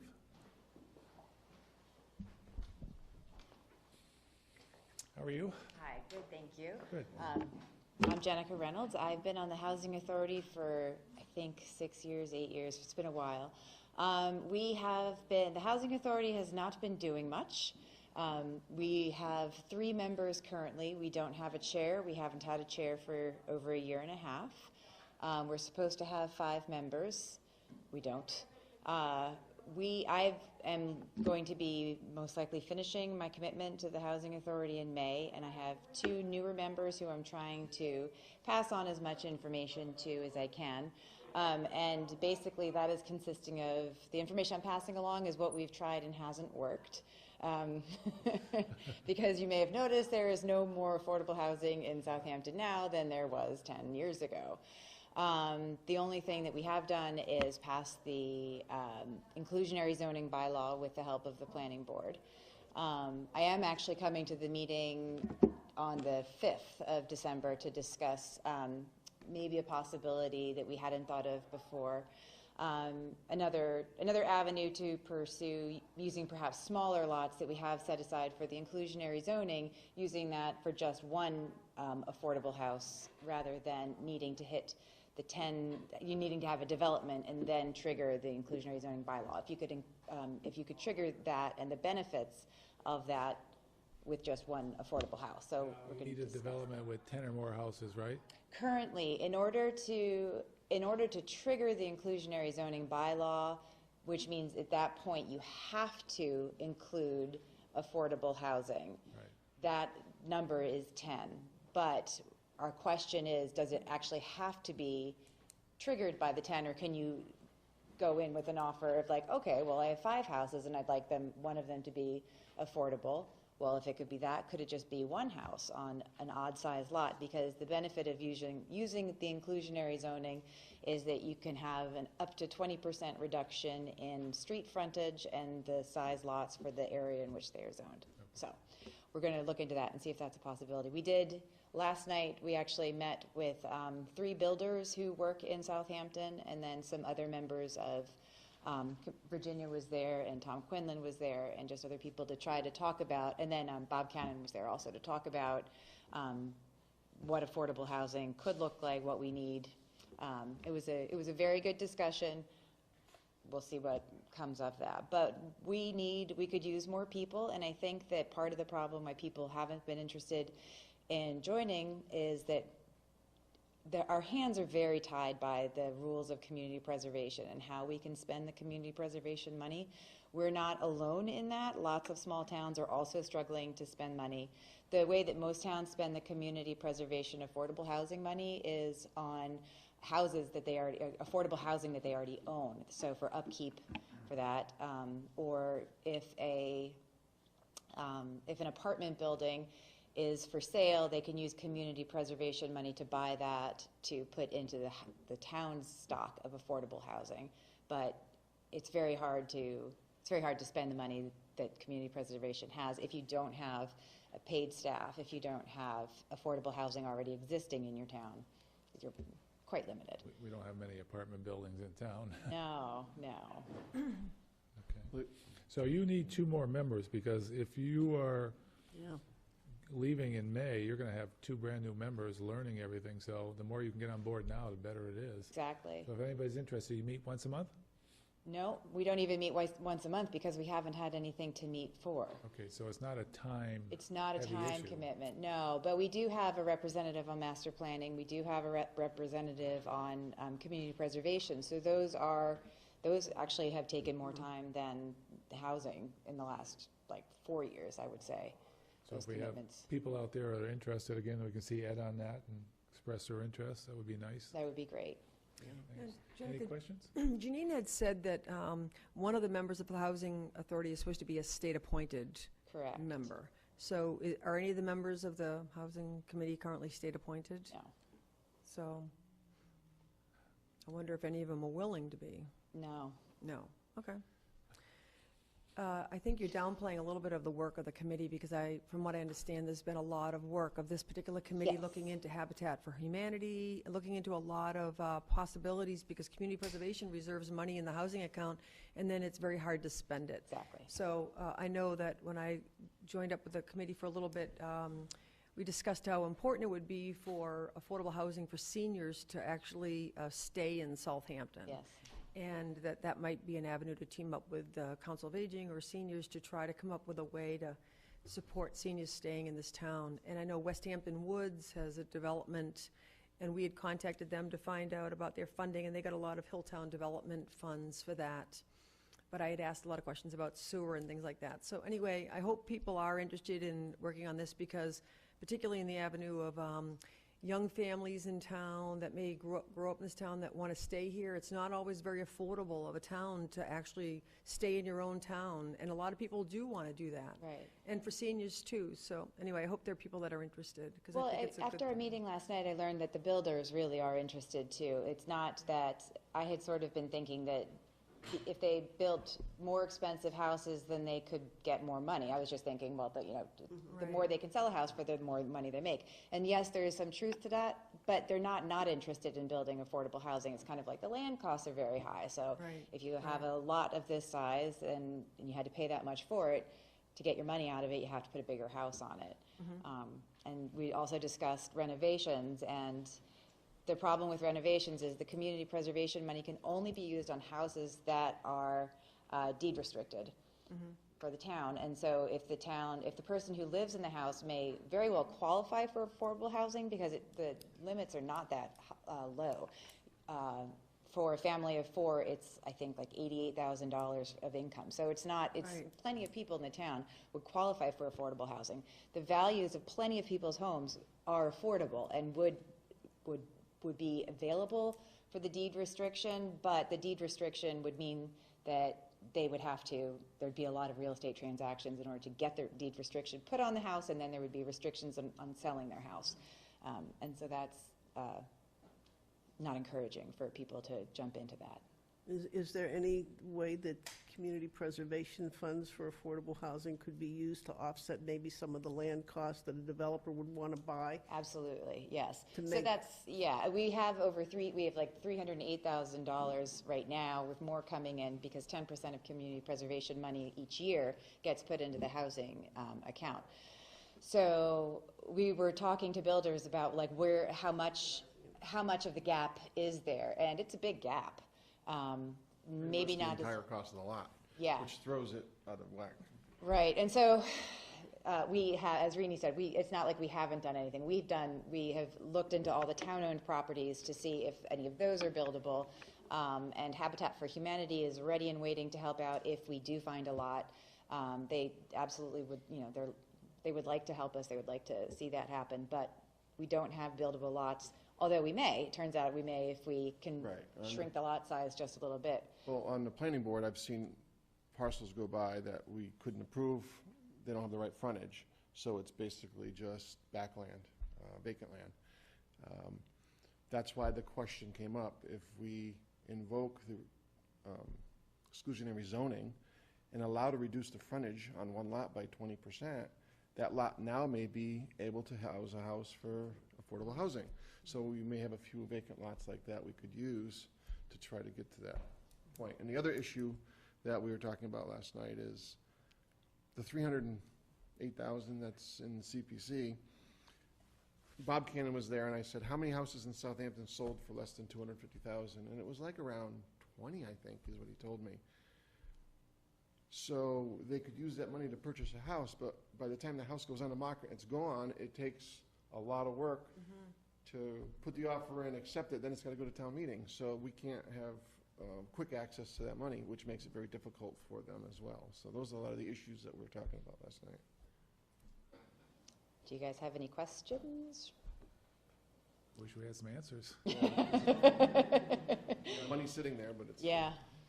We don't have the administration in place to transfer it into, would you say? It's a housing trust is one option that towns use, so that you can vote at town meeting to have community preservation money for housing put into a housing trust.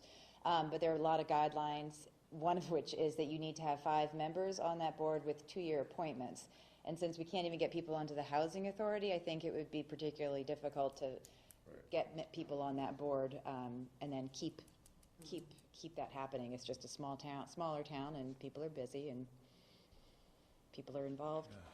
Life gets in the way. Yeah, it does, yeah. Anything for Ms. Reynolds? No? Thank you very much. Thank you very much. Yes, thank you.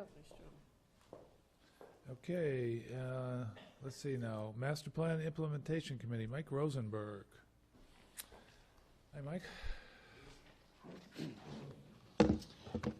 Michael Rosenberg, 144 East Street, Chair of the Master Plan Implementation Committee.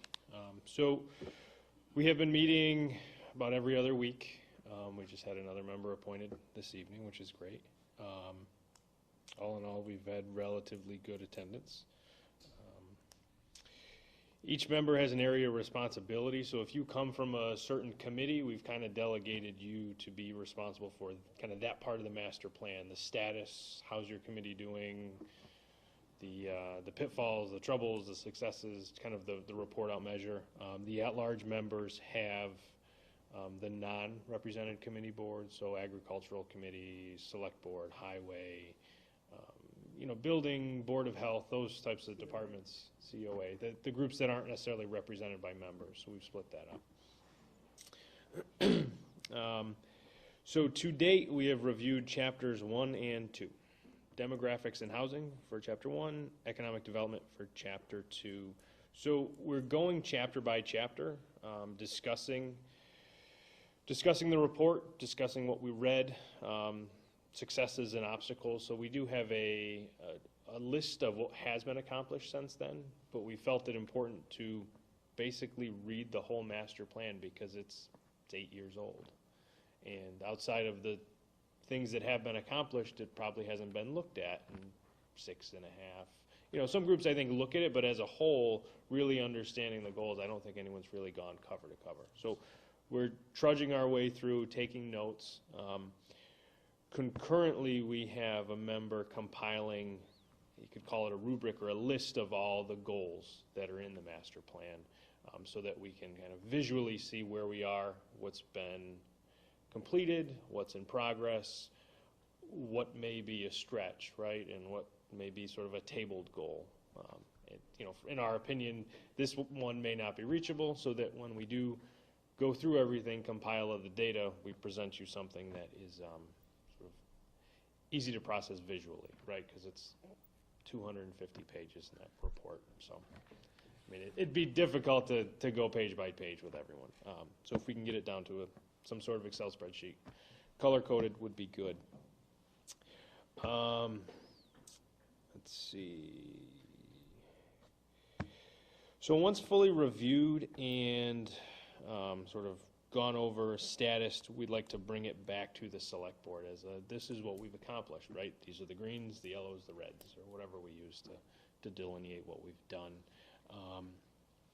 One thing we have found in the discussions is that the plan itself, the language in the plan almost sort of, in some instances, contradicts some of the survey results, and that it makes some of the goals a little contradictory. You know, we have survey results that say we want to be more like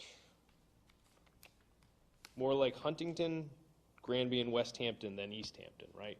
But then we have goals that are driving towards East Hampton and Hadley, those other communities. So, you know, where do we really want to be as a town? So we have discussed, so we have survey results. We have one from 2010. We have another set of survey results. We just received more copies of former survey ones, results. yes, from Yeah, Barbara. so we have a list of results from the last 15 years. We'd like to propose a new survey at some point. So once we compile everything, having some sort of survey outreach to reassess where the town is, where the residents feel they are. You know, we had a survey with, let's say, I'm going to say 1,500 respondents. I think that Barbara had given us.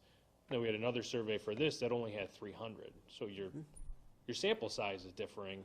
And then if you read the results, there's lots of questions where there were a lot of words and people skipped that one basically, right? I mean, if there's 18 options, you're going to go to the next one with the yes or the no box.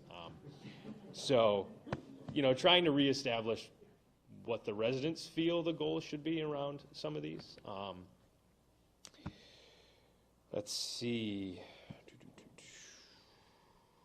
Yeah, so I mean, once we compile everything, we get ourselves heading in some sort of survey direction. You know, we discussed some sort of mailer, some sort of postage-related thing, but we also discussed, you know, like a SurveyMonkey app or something you can go online and do to make it available for everyone, right? To reach more, because you want more people. And to be honest, I'd rather have the survey results on the computer tell me the results than have 2,000 pieces of paper to tally, right? So the more we can gather that automatically does the work for us would be helpful.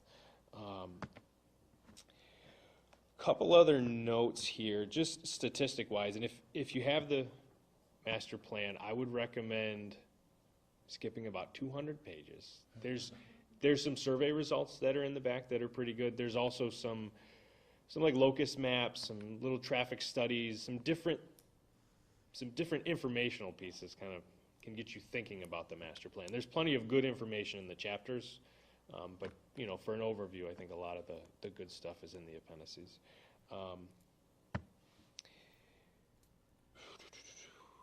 Let's see, a couple notes. So in just reviewing the first couple of chapters, you know, there was definitely emphasis on the survey results that the town likes the historic village center the way it is, right? So from town hall to, let's say, the library, that area. 80% like it the way it is, but then we also have goals and recommendations to pursue development, to pursue doing other things in those areas. So I think refining what they like and what we, what you like, and then trying to go from there, right? You don't want to build a 4-story condo complex there, but how do you do development in that area going forward? How do you possibly reuse the police station? How do you reuse the space next to the police station, the parking lot? It ties into other developments. They talk about walking trails along East Street, right, which leads you to sidewalks, which leads you to future construction projects down the road. One quote I thought really interesting, and it's just a little 5-word, 6-word blurb. So they described it as a snapshot at a point in history, and I think that's important because it was 8 years ago. So the reassessment, I think, is good because that snapshot is obviously going to change. Opinions may have changed. We may be leaning in other directions, those types of things. There's good pieces in there as also, like they talk about re-engaging the Greater East Hampton Chamber of Commerce for promotion of businesses, right? And you may be a part of that, I'm not sure. No. So they have 30, maybe it was 27 businesses, 30 businesses in town, whatever it was, that are a part of that Chamber of Commerce, but being involved in the town, I've never heard them come up as like a, commercial industrial promoter of business in town. We are a member of that. Other community or other businesses in town are a member, and leveraging some of those things that we're a part of, we just may not know, right? So, the plan talks about creating a destination community, whether it be walking destination or driving destination in East Hampton. Are we leveraging what we're participating in now to make that happen, right? Are we promoting the town through brochures, through whatever the means may be at the Chamber of Commerce? Let's see. And then another thing we did talk about was demographic statistics, population of the town. Their information was based off maybe a 2010 census, whatever it was. Obviously, numbers have changed, demographics have changed. So, but yeah, we've gone through 2 chapters. We're going to meet the beginning of December, and then we'll probably take a break till January, and just keep trudging along, taking notes, having discussions.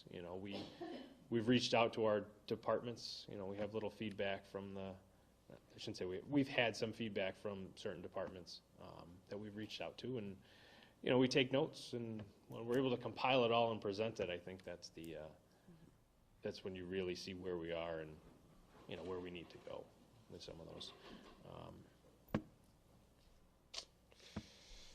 Let's see, that's basically all I had. Are there any questions? I might have any questions from the board? Any questions? I mean, it's good. I have you reached out to the Pioneer Valley Planning Commission for any assistance? That's my one highlighted question was PVPC funding or assistance, because we can do the assessment, and I think it's good to do the assessment, but some of the the realigning what we're trying to do, the survey, a lot of those things would be important. A lot of these goals are probably still applicable, but their priority may have changed based on new survey results and direction. So we have not yet. Well, I did call and talk with Susan Westa about whether or not anyone was still on the PVPC who participated in this original master plan development. Everyone is gone. But they would be interested in supporting us, obviously, for a fee. We didn't go there. But we'd have to define for them very clearly what our project was, and we're not there yet. The reason we're really taking time, it's not like we're slow readers that we do a chapter a month, but you're looking at 10 people looking at the same information and trying to have a conversation to make sure that we all understand the information the same way and that we're all on the same page. It's not, like I said, we're not dragging our feet. It's really to make sure that we have a very common understanding of what the document is saying to us and where we think we want to go with it. Well, two parts. Yes, their assistance would be great and for a fee, whatever that is. But a grant, could they help you apply for a grant somewhere so that could get in motion while you guys are compiling your information? Well, I think what she said to me is we would have to define the project so that they could find the funding. Right. But yes, that they would be, the driver of the grant-making process for us. Right. I think once the, we talk about the rubric, the document, whatever it ends up being, I think once that starts, becoming a tangible thing that we can look at and really see where we are, then you can kind of define the direction to go, because it also, we're going to review this and kind of, we're a diverse group, right? Everyone's going to have their own opinion. What we want from PVPC is also going to be determined by what the select board would like to see as well, right? So if we present you with a plan and you say this doesn't really align with what we thought the master plan was, you may have a different suggestion for how PVC moves forward, what we try to look at, so. Yeah. That's good to see the committee's back together and taking interest.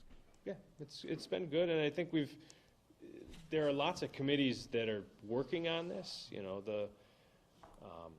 the housing, right? So Jim. she talked about things today that we talked about 2 weeks ago, right? Things that are ongoing, Conservation Commission, Planning Board, like, they're all working on lots of parts and pieces of this. It's just gathering that information and then, assessing where we are.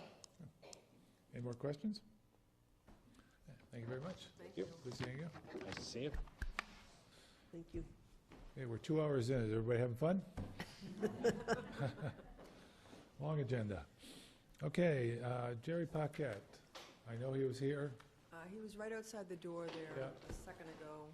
Okay, so we'll just pass over quickly till he pops back in. Town clerk temporary appointment. Everybody knows Janine Domina is leaving, retiring December 7th, is that right? When is her last day? December 3rd is our official last day on our books. Yeah. I believe this Thursday, the 29th, is her physical last day here. Okay, good. So before we go into that, come on up, Jerry. We called you when you were out there, but since you walked in, you've been waiting a while. That's okay. Thank you. Okay, Go ahead. just introduce yourself and. Oh, my name is Jerry Paquette. I'm the Veteran Services Officer for the town. So basically, I just wanted to be put on the agenda just to discuss the option of having an article added to the next, if we have a special town meeting. Basically, it's to adopt a clause under Chapter 59, Assessment of Local Taxes. Section 5, as you may know, is property exemptions. Clause 22, there's 6 parts. It basically entails veterans, exemptions for veterans, all different aspects of reasons why they would get an exemption, a decrease in their property taxes. So in particular, I'm looking at Clause 22D, real estate to the full amount of property taxes surviving spouses of veterans. And that is, it's in effect, it's been some time now that the state mandates that it's the widow or widower would have to be in the state, residing in the state of Massachusetts for a minimum of 5 years, and that's been some time now. They just passed the fact that it'll be reduced from 5 years to 2 years. So essentially, it's 2 years now, which is great. That's July 1 of 2019, correct? Correct. Okay. Correct. So under the DLS, the Department of Revenue, and this is pretty much an abstract of the law, but this you can get outside the assessor's office. They have copies for people. It specifically states under Clause 22D, the full exemption, basically surviving spouse who have never remarried, that had been married to a veteran military personnel, including members of the National Guard, active duty, who missing action or have died in combat or have died due to a service-connected disability, that they'll get the full exemption. Surviving, and I quote from the DLS here, a surviving spouse must have lived in Massachusetts for at least 5 years, now 2. So essentially it's 2 years, it will be. before the tax year begins, or, and this is the key, and this is why I'm here, and this is the article I'd like added to the special town meeting, or lived in Massachusetts for at least one consecutive year before the tax year begins, if the legislative body of your city or town has voted to accept this local option. Right. So that's essentially what the town would be voting for the And- 1 year. And that was minimum. brought up last town meeting, but there was a clerical issue or error? is that Yeah, I'm right? not too sure. I didn't bring it up then. I think somebody from the assessors board did, and then they withdrew it and voted. It was voted to pass. It was a little, Pass it was a little confusing for me, but I'd like to bring it up as an article and follow through that it does get voted for. So what you're asking for is support from us for an article put on the next town meeting? Yes, sir. Okay. And it's To gotta- reduce it's it gotta from be 2 warned. years to 1. Yes, ma'am. Yeah, the 2 years goes into effect July 1 of next year. So what we can do is we can vote to, Also 1 year. no, it goes from 5 years to 2 years in July. And he's asking, excuse me, for an exemption for the town to go to 1 year for anybody that meets the criteria of 22D. So he wants to decrease it from 5 years right now to 1 year. July 1 of next year, it'll go to 2 years automatically from 5 years. Yep. Yeah. And this kind of illustrates, I don't know if you've seen this or not, I only have 4 copies. I actually have a copy. That's okay. Yeah, thank you. Just so you can read a little Yeah, I have this, yeah. Page 4 on the cost. Jerry, I have a question. How many people? Okay, go ahead. Can I ask you a question?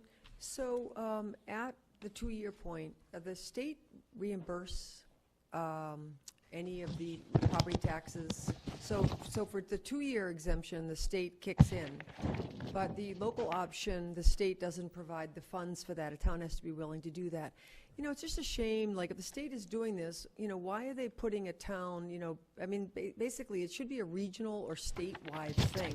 You know, to say, we're gonna change the law and we're gonna reimburse towns' property taxes for veterans, starting with year 2.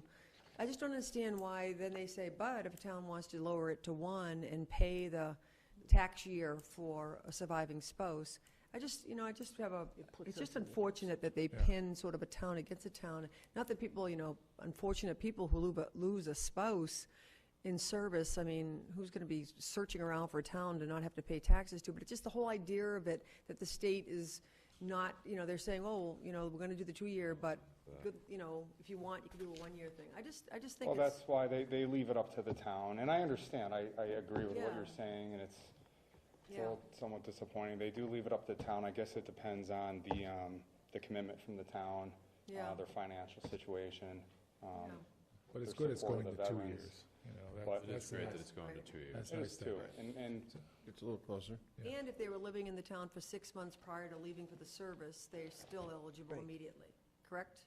And that's tricky. That's where the assessors and the office could interpret it a certain way. Because some parts of the law, if you read it, it'll say if you have lived in, or if the service member had lived in the town 6 months prior to entering service. And some parts will say immediately prior to.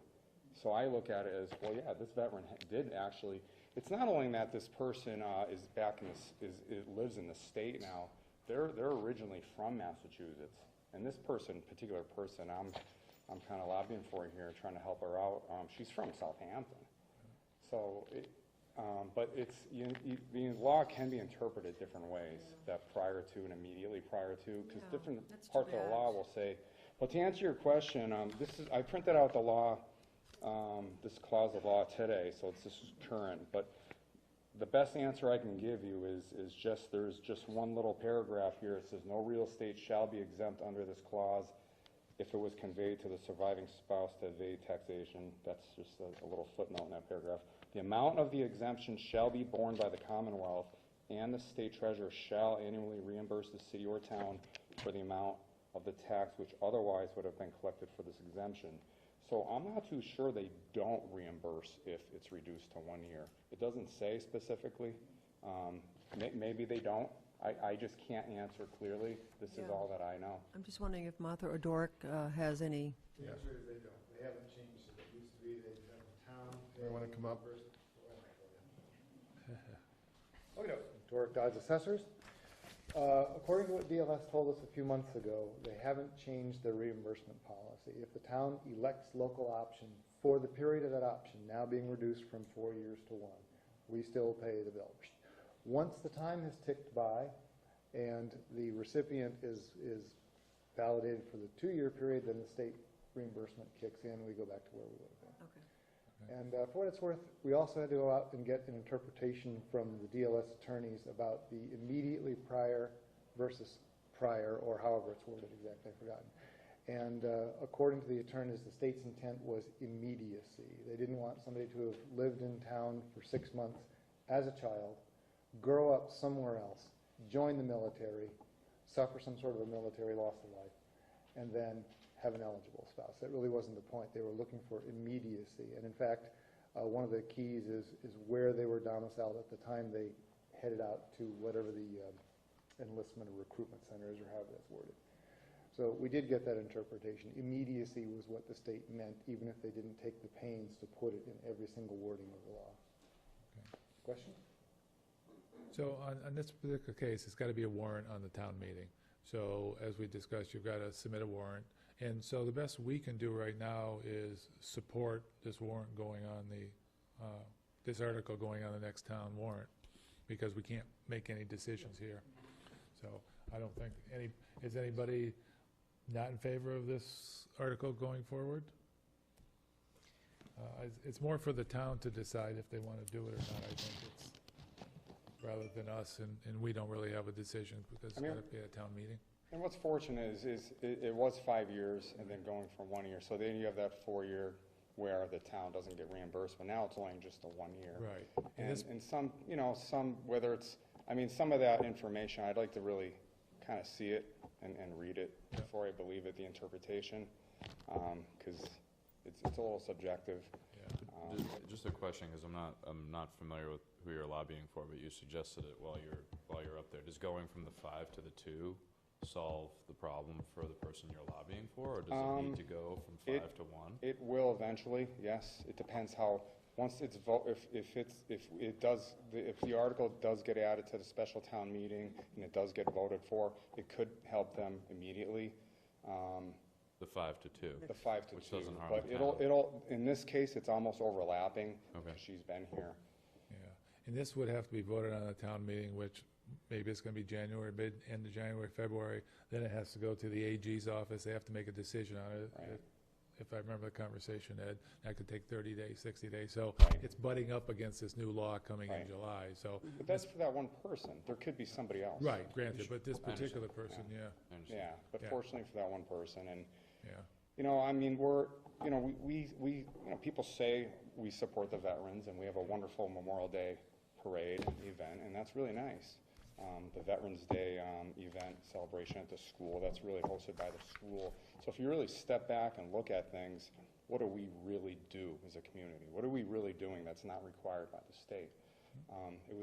It's excellent that now, we're certainly a Purple Heart town, and the board voted for that. And that's really, you're doing, we elected to support the veterans and do everything we can. So this is an opportunity. So if it's there and it's an opportunity, I doubt very much people are going to flock to Southampton because it's from the 2-year to 1 year. But it's like, you know what? We say what we mean, and we're going to do what we say. So Jerry, are there any other communities that have elected the local option that you're aware of? I have not researched that, but I plan on doing that prior to because that's a great question. Prior to the town meeting. But I know there's communities that have totally,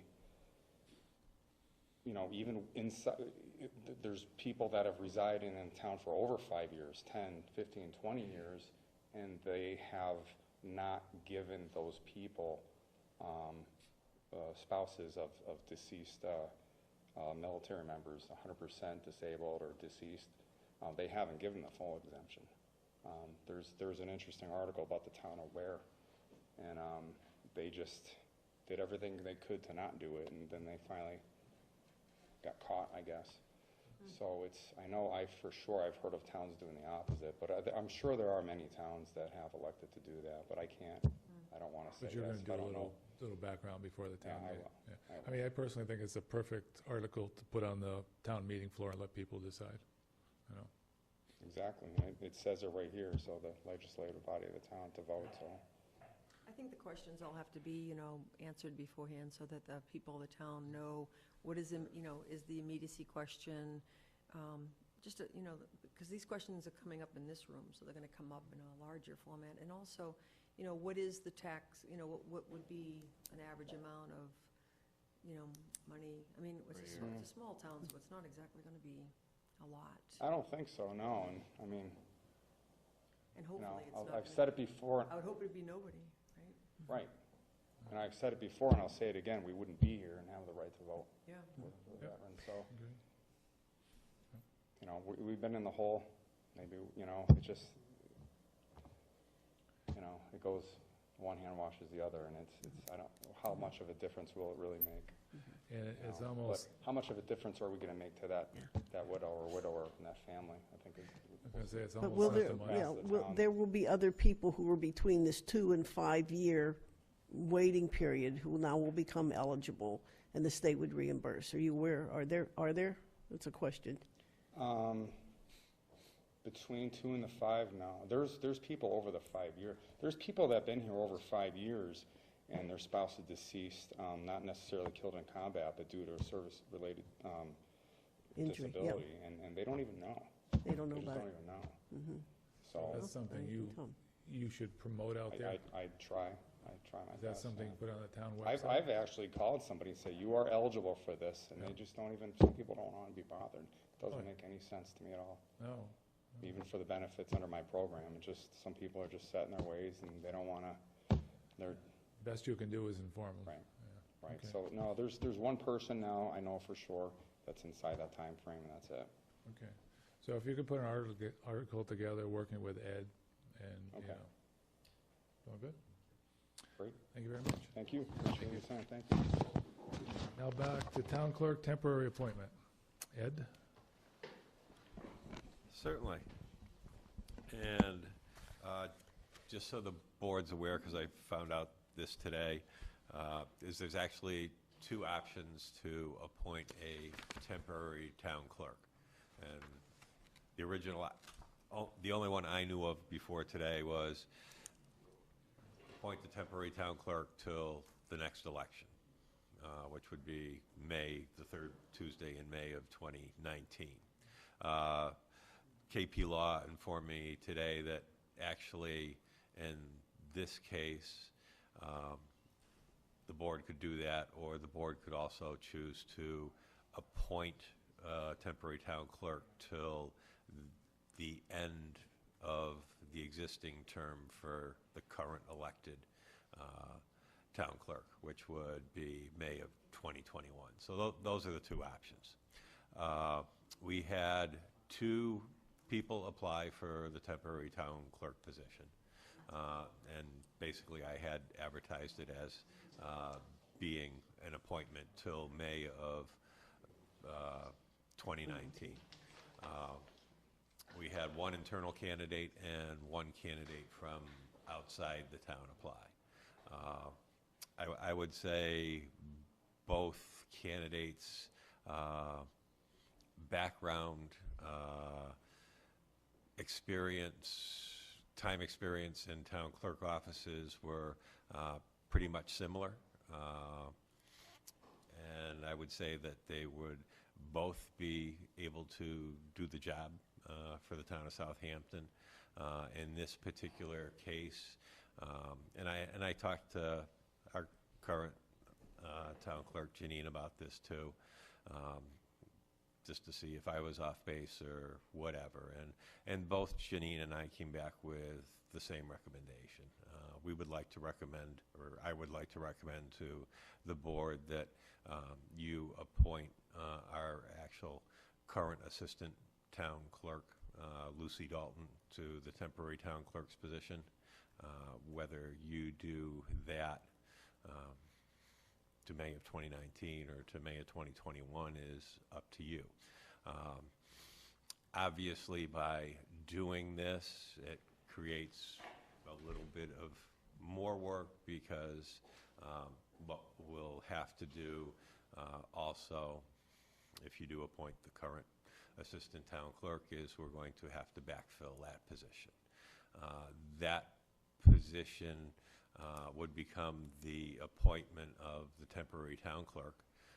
The board could put the stipulation on that because it's within your power and you're going to be appointing the person rather than elected. You could put the stipulation on there that the temporary town clerk may hire a assistant town clerk or a temporary assistant town clerk, but that it also is subject to the approval of the Board of Selectmen. But my first recommendation is that the board appoint Lucy Dalton as the temporary town clerk. Okay, so we've heard the recommendation from Ed, and he, like I said, he interviewed 2 people. So if we've got to discuss this, but you want to discuss it before we go into a motion? I move to appoint Lucy Dalton as the temporary town clerk. Okay, let's do a second, then we can talk about it, because there's some changes, I think. I'll second that. Okay, so can you amend your motion so that we appoint Lucy until the May 2019? 2019? Yes. And also have the caveat that when she appoints an assistant town clerk, that she put the applicant before the Board of Selectmen for their approval. I think that should be all in one motion. Okay. Do you have that, or do you want me to say it all over again? Okay. I move that we approve Lucy Dalton as the temporary. Well, before you do that, you've already Yes. got a vote and a motion on here, so you can amend your motion. Okay. I'm amending my motion to include the term of the temporary appointment would be until the next election in May of 2019, Which would be May 21st if you wanted the exact May date. 21st of 2019, and that the assistant town clerk be selected by the temporary town, but Temporary town but clerk. brought forward to the select board for final approval. Right. So would you amend your second to that? Jim Or was seconded Jim? it. Would I'll you- amend my second. Okay. Okay, now discussion over all that. I mean, this is very hard to discuss without knowing who the other candidate is. Well, but yes and no, but it's up to Ed, I think, as a town administrator, to bring that forward, because it's a temporary appointment. It's not an elected position at this point. But Can I ask another you're question? welcome to ask the questions, though. How does this affect the fact that the townspeople voted last May to make the town clerk position be an appointed position as opposed to elected position? So how does all this affect that? It doesn't. You want to? Yeah, I'll be happy to address that. Basically, also in May of 2019, there will be there'll be 2 ballot questions, but one will be, shall the town clerk, and the other shall the treasurer collector be appointed rather than elected.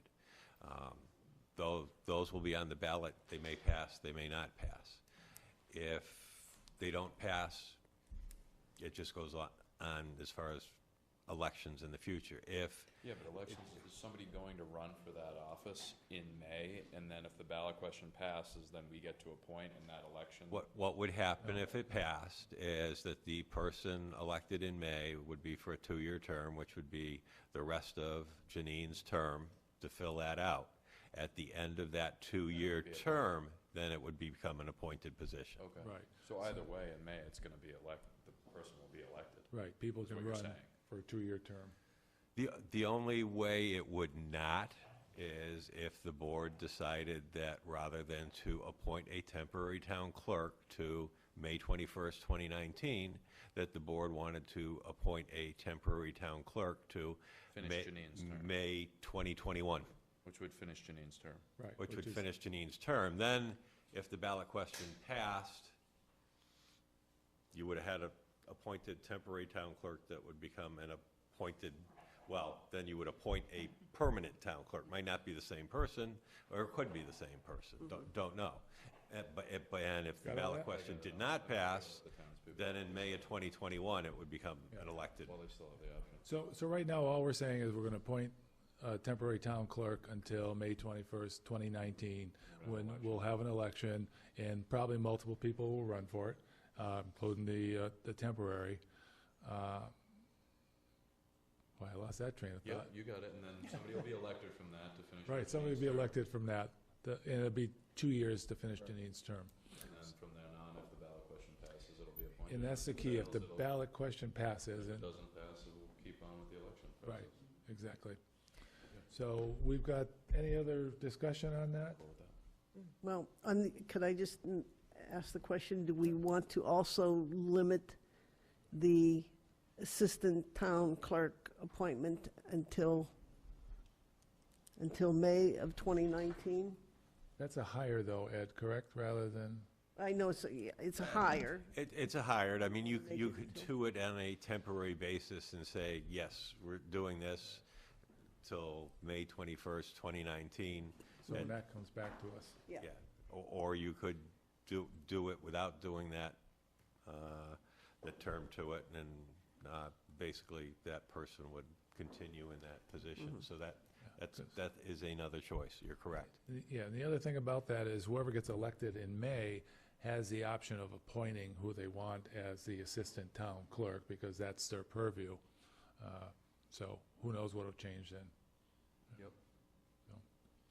So is that a modification, or is it a no? I asked the question, I mean, it's up to the group to decide if you want to leave it, if you want that to be part of, want me to make a motion to that effect? The appointment for the assistant should be temporary as well, correct? That's what what, you that was meant. my, that We was should my have meant that. question. They should both be temporary until, Both of them expire. May May 21st, 2019. yeah, so that makes whoever Makes- earns that seat. Whatever you want to do. That's Gets what a I'm chance just to asking. appoint their own person. But that person could appoint their own anyways, because that person works for them. Yeah, but we'll make it clean, not somebody's gonna be hired for that Hired, position and then once fired at that point. It just makes it cleaner, I think. If we have a- But you're setting it up so they will be terminated. Is that what you're saying, May? Necessarily, Or may not, Okay. I same mean, person runs and makes it in there, they may keep that person in. Yeah, I think we need to clean it up.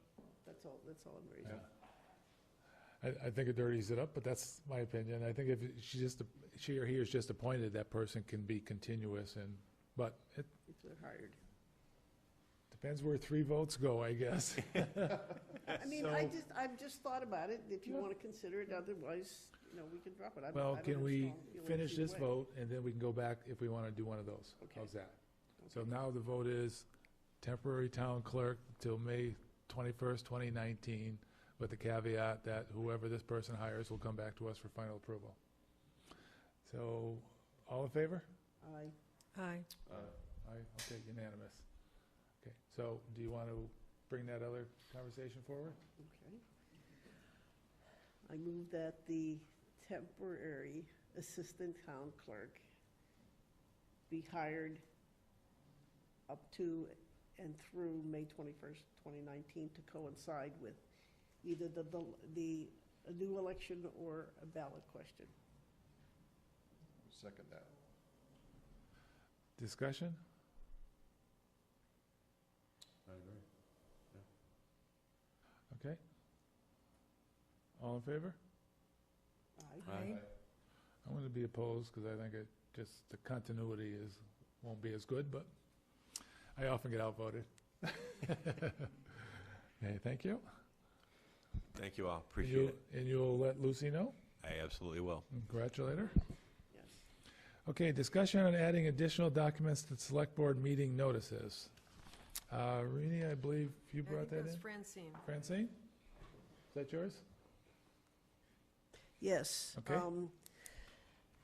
The question came up, was posed to me, about the fact that the select board posts its agenda on the town website, mytown.gov, but does not necessarily include any of the supporting documentation that we're looking at and discussing that is essentially public information, and whether or not these documents could be uploaded onto the town website at the same time the agenda is posted, so that we're all looking at the same thing. That was basically the issue. Okay. I think that's a good idea. Yeah. I guess the question is, they're all public records, so that's not an issue. I would imagine the only other thing is time to put them up there. Is that correct? Is it Well, fine? we still don't have a way to post these documents into my town. Really? Oh, Yes. actually, Just upload the packet as if it were the agenda. Yeah. Can you scan them in? The agenda's posted as a file. The agenda is copied over from a Word document and pasted in. Oh, Everything else is scanned as a PDF. So it's two totally different processes. Can you copy and paste a PDF? I've never, I don't know if you can copy and paste a PDF. And then the flip side of that is I don't know what the capacity of Open Space Committee. one meeting is as far as how many documents. And currently, we are on a free, that software is free to us. At some point with the agreement that the town had signed with that, there is only X capacity for all the towns that participate. Once that's exceeded, then we will have to pay for the software. And I don't know how quick that will happen, so there are some. So basically, like, Side we're effects. operating under a certain capacity, and if we exceed the capacity, which of course, like, if we exceed the capacity, then we're gonna be on the hook for some storage fees or whatever you wanna. Correct. But that's at my town? Right. How about if we just post it on our website? That's another option I was thinking of, that I'm sure that we could do. I mean, the two are not together. Right. Someone would have to This- know to go look for it, but Well, that is an alternative at this The- point. I mean, Yeah, the see. alternative, the free, or, well, it's not necessarily free, but it's close to free. And this would be something, Ed, for your assistant when your admin, when you get one.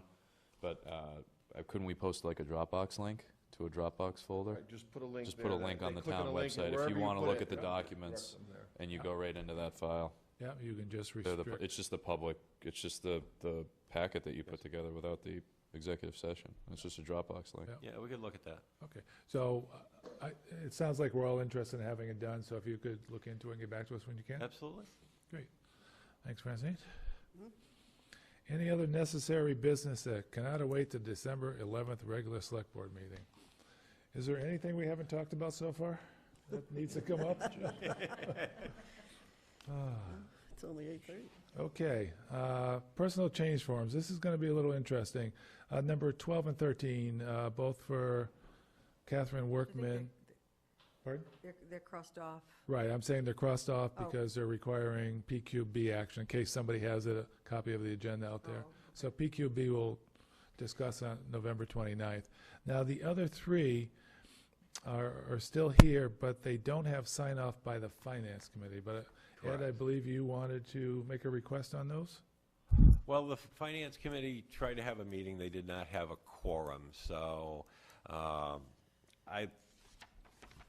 I didn't realize that when I put these on here, but we won't meet again until I think it's December 11th. So we had on a couple of occasions taken them out of order to quicken the process. I didn't know if the board wanted to do that with these or wait till Finance actually does meet and approve them and then put them back on a future agenda. So Have they been signed off by the town accountant? they've been signed off by the town accountant and the PPPB And the department head. and the department department head, head. yes. It So just- if we, Because one of them, and if you look at your copies, you'll notice that the department head had not signed off. I had actually caught that and called it to their attention, so they came in and signed it. So the originals now have everything except select board and finance signatures. So normally, we stick to the rules and say we don't do this out of order, but interested to hear. I don't have a problem with, everybody else signed it, just, if we approve it pending approval from finance, and if they disallow it, then it's. I don't think that's what you're looking for, though, Ed, is it? No, that's fine. Pending finance? Yeah, because technically, they wouldn't go into effect anyway until finance. Right. All I was trying to do is say, rather than have finance committee meet and then wait for us on the 11th, if the board was willing to sign pending their signature, if they met before that, then it would have all the signatures and they would go into effect. And all of these are consistent with their department budgets, correct? That's why I asked about Yeah, Vicky that's what signing Vicky- off. Yeah. That's what Or finance. Vicky. Comfortable with signing it? Well, Vicky pending signed finance off on committee? it, so that's, I don't want to hold up the departments. So you. Right. would Was that you a like to make motion? a motion? I'll make a motion to approve these 3 PCFs pending approval by the finance 2 committee. PCS and 1 Well, PRF. Yeah, 2 PCFs, 1 PRF, just for the Okay, record. thank you. yeah. Right. Okay, is there a second? I'll second. Okay, discussion? All in favor? Aye. That unanimous? Thank you. Licenses and permits, none. Francine, would you like to read the warrants that you Okay. signed? Okay. Warrant 19-19 for $1,443,667.21. Warrant P 18-20 for $272,372.81. And warrant PD 19-20 for $44,004.67. There's no motion needed since they're already been signed. That's just for the record.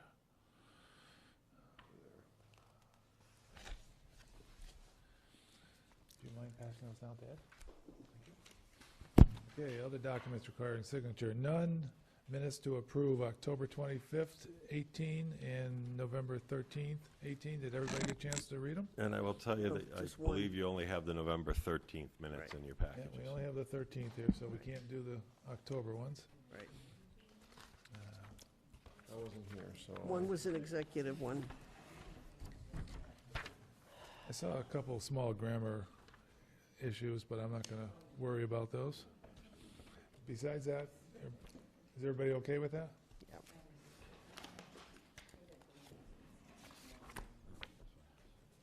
Anybody want to make a motion to accept the November 13th regular session meeting minutes?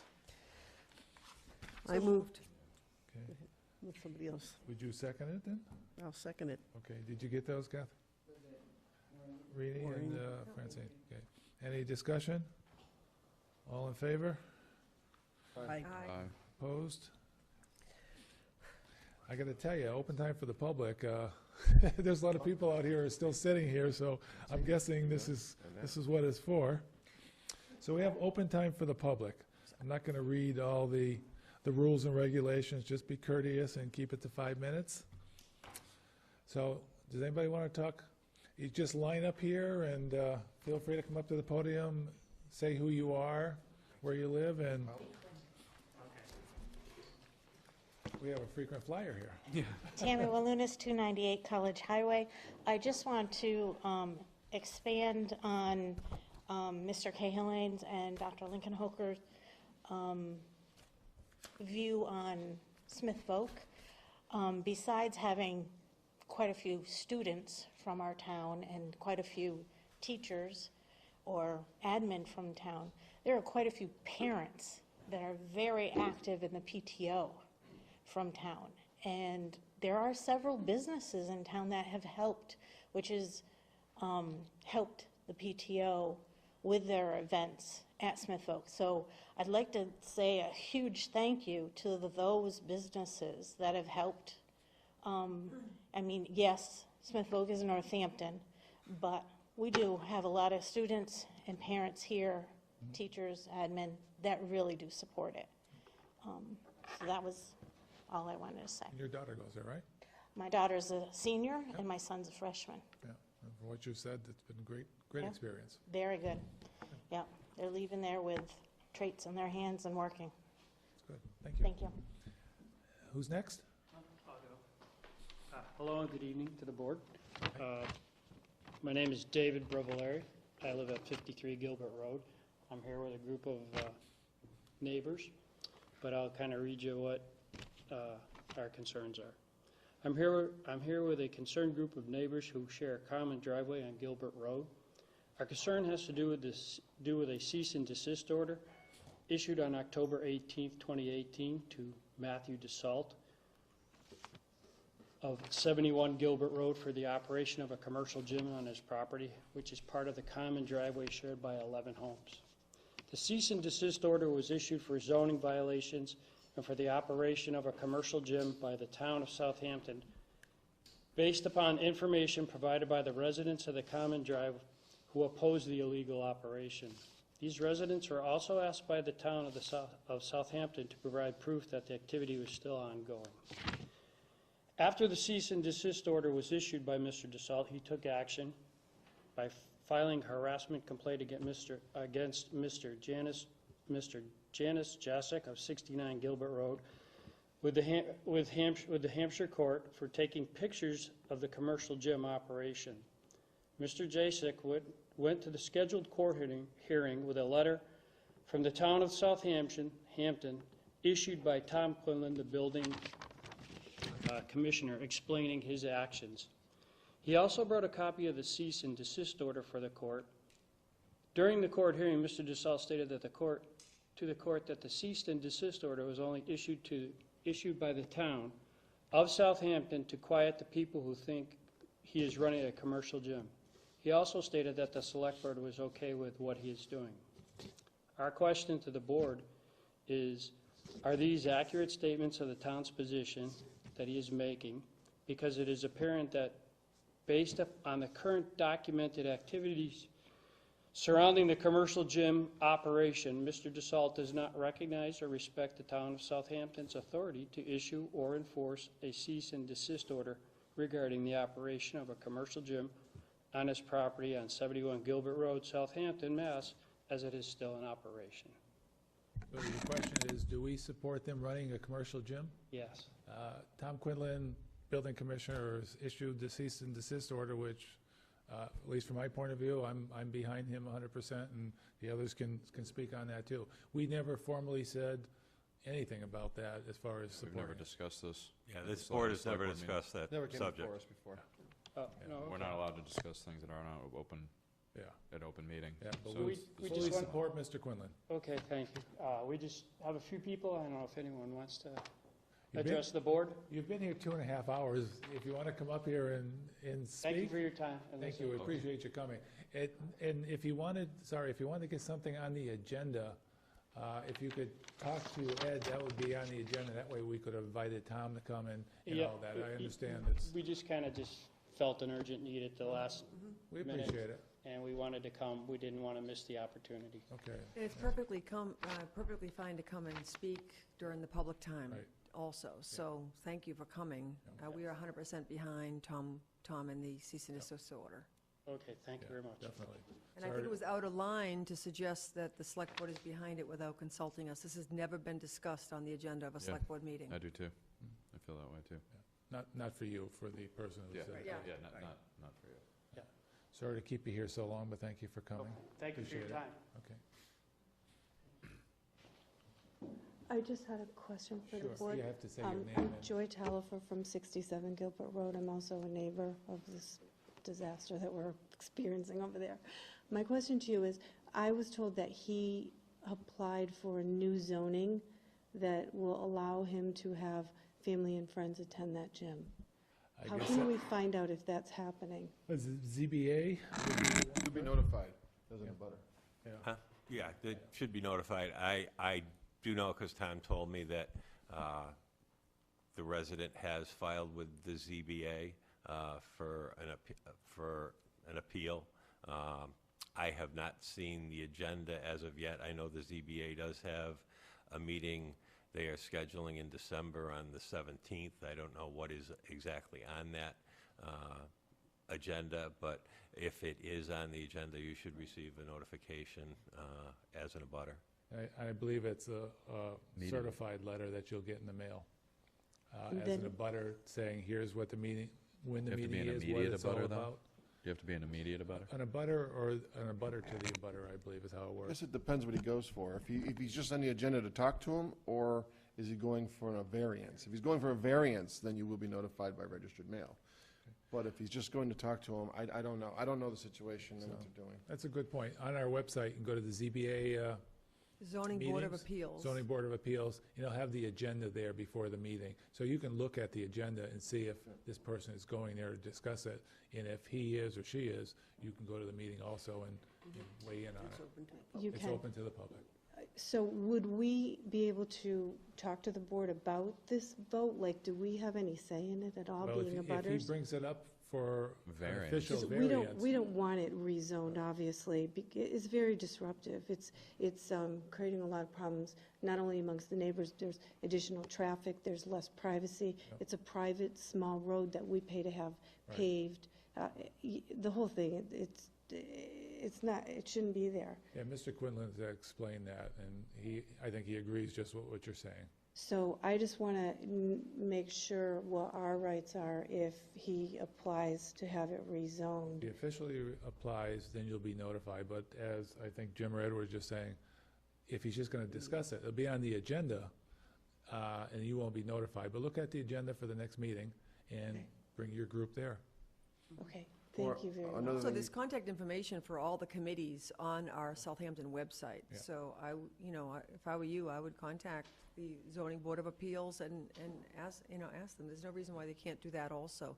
And I would show up. It's just that the entire thing got built really without us really knowing. So I don't want to be in the same situation to be caught when he gets it rezoned and then we have no say. Yeah. So I just wanted to make sure that, Again, officially, if he tries to get it rezoned, you'll be notified. But Okay. why wait that long? Why not go till, if he's just having a general hearing on it? yeah, most definitely. I believe you could go into the website and have it notify you if the agenda comes up, I think, right? Yeah. It automatically will Yes. send you Yeah. an email. So you can like Yes, go they on the should. zoning When the board agenda is website, filed, put they'll your send you out. Put your email in and it will ping you every time a meeting's scheduled. Right. Same for zoning board of appeals. But that's on My Town Government, or is it on our general MyTown website? dot My Town Town Government. Government.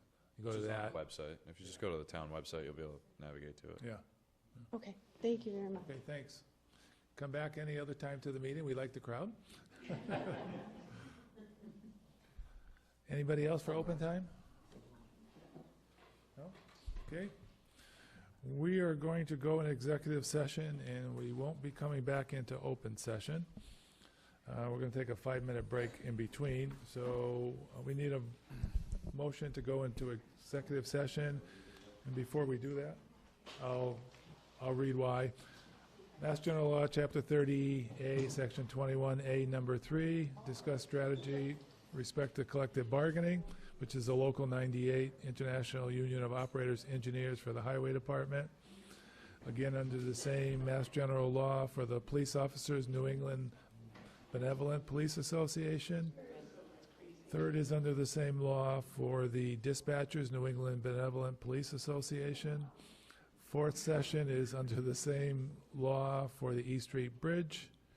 And the fifth is for Mass General Law 38, Section 21A, Number 7, to comply with or act under the authority of any general or special law or federal grant in aid requirements. It's for the approval of executive session minutes, October 25th, 18, and November 13th, 18. Have a motion to go into executive session. So moved. Second. Can I have a roll call, please? Roden, aye. Roland, aye. Martin, aye. Tishman, aye. Labrie, aye. Okay, 5-minute break?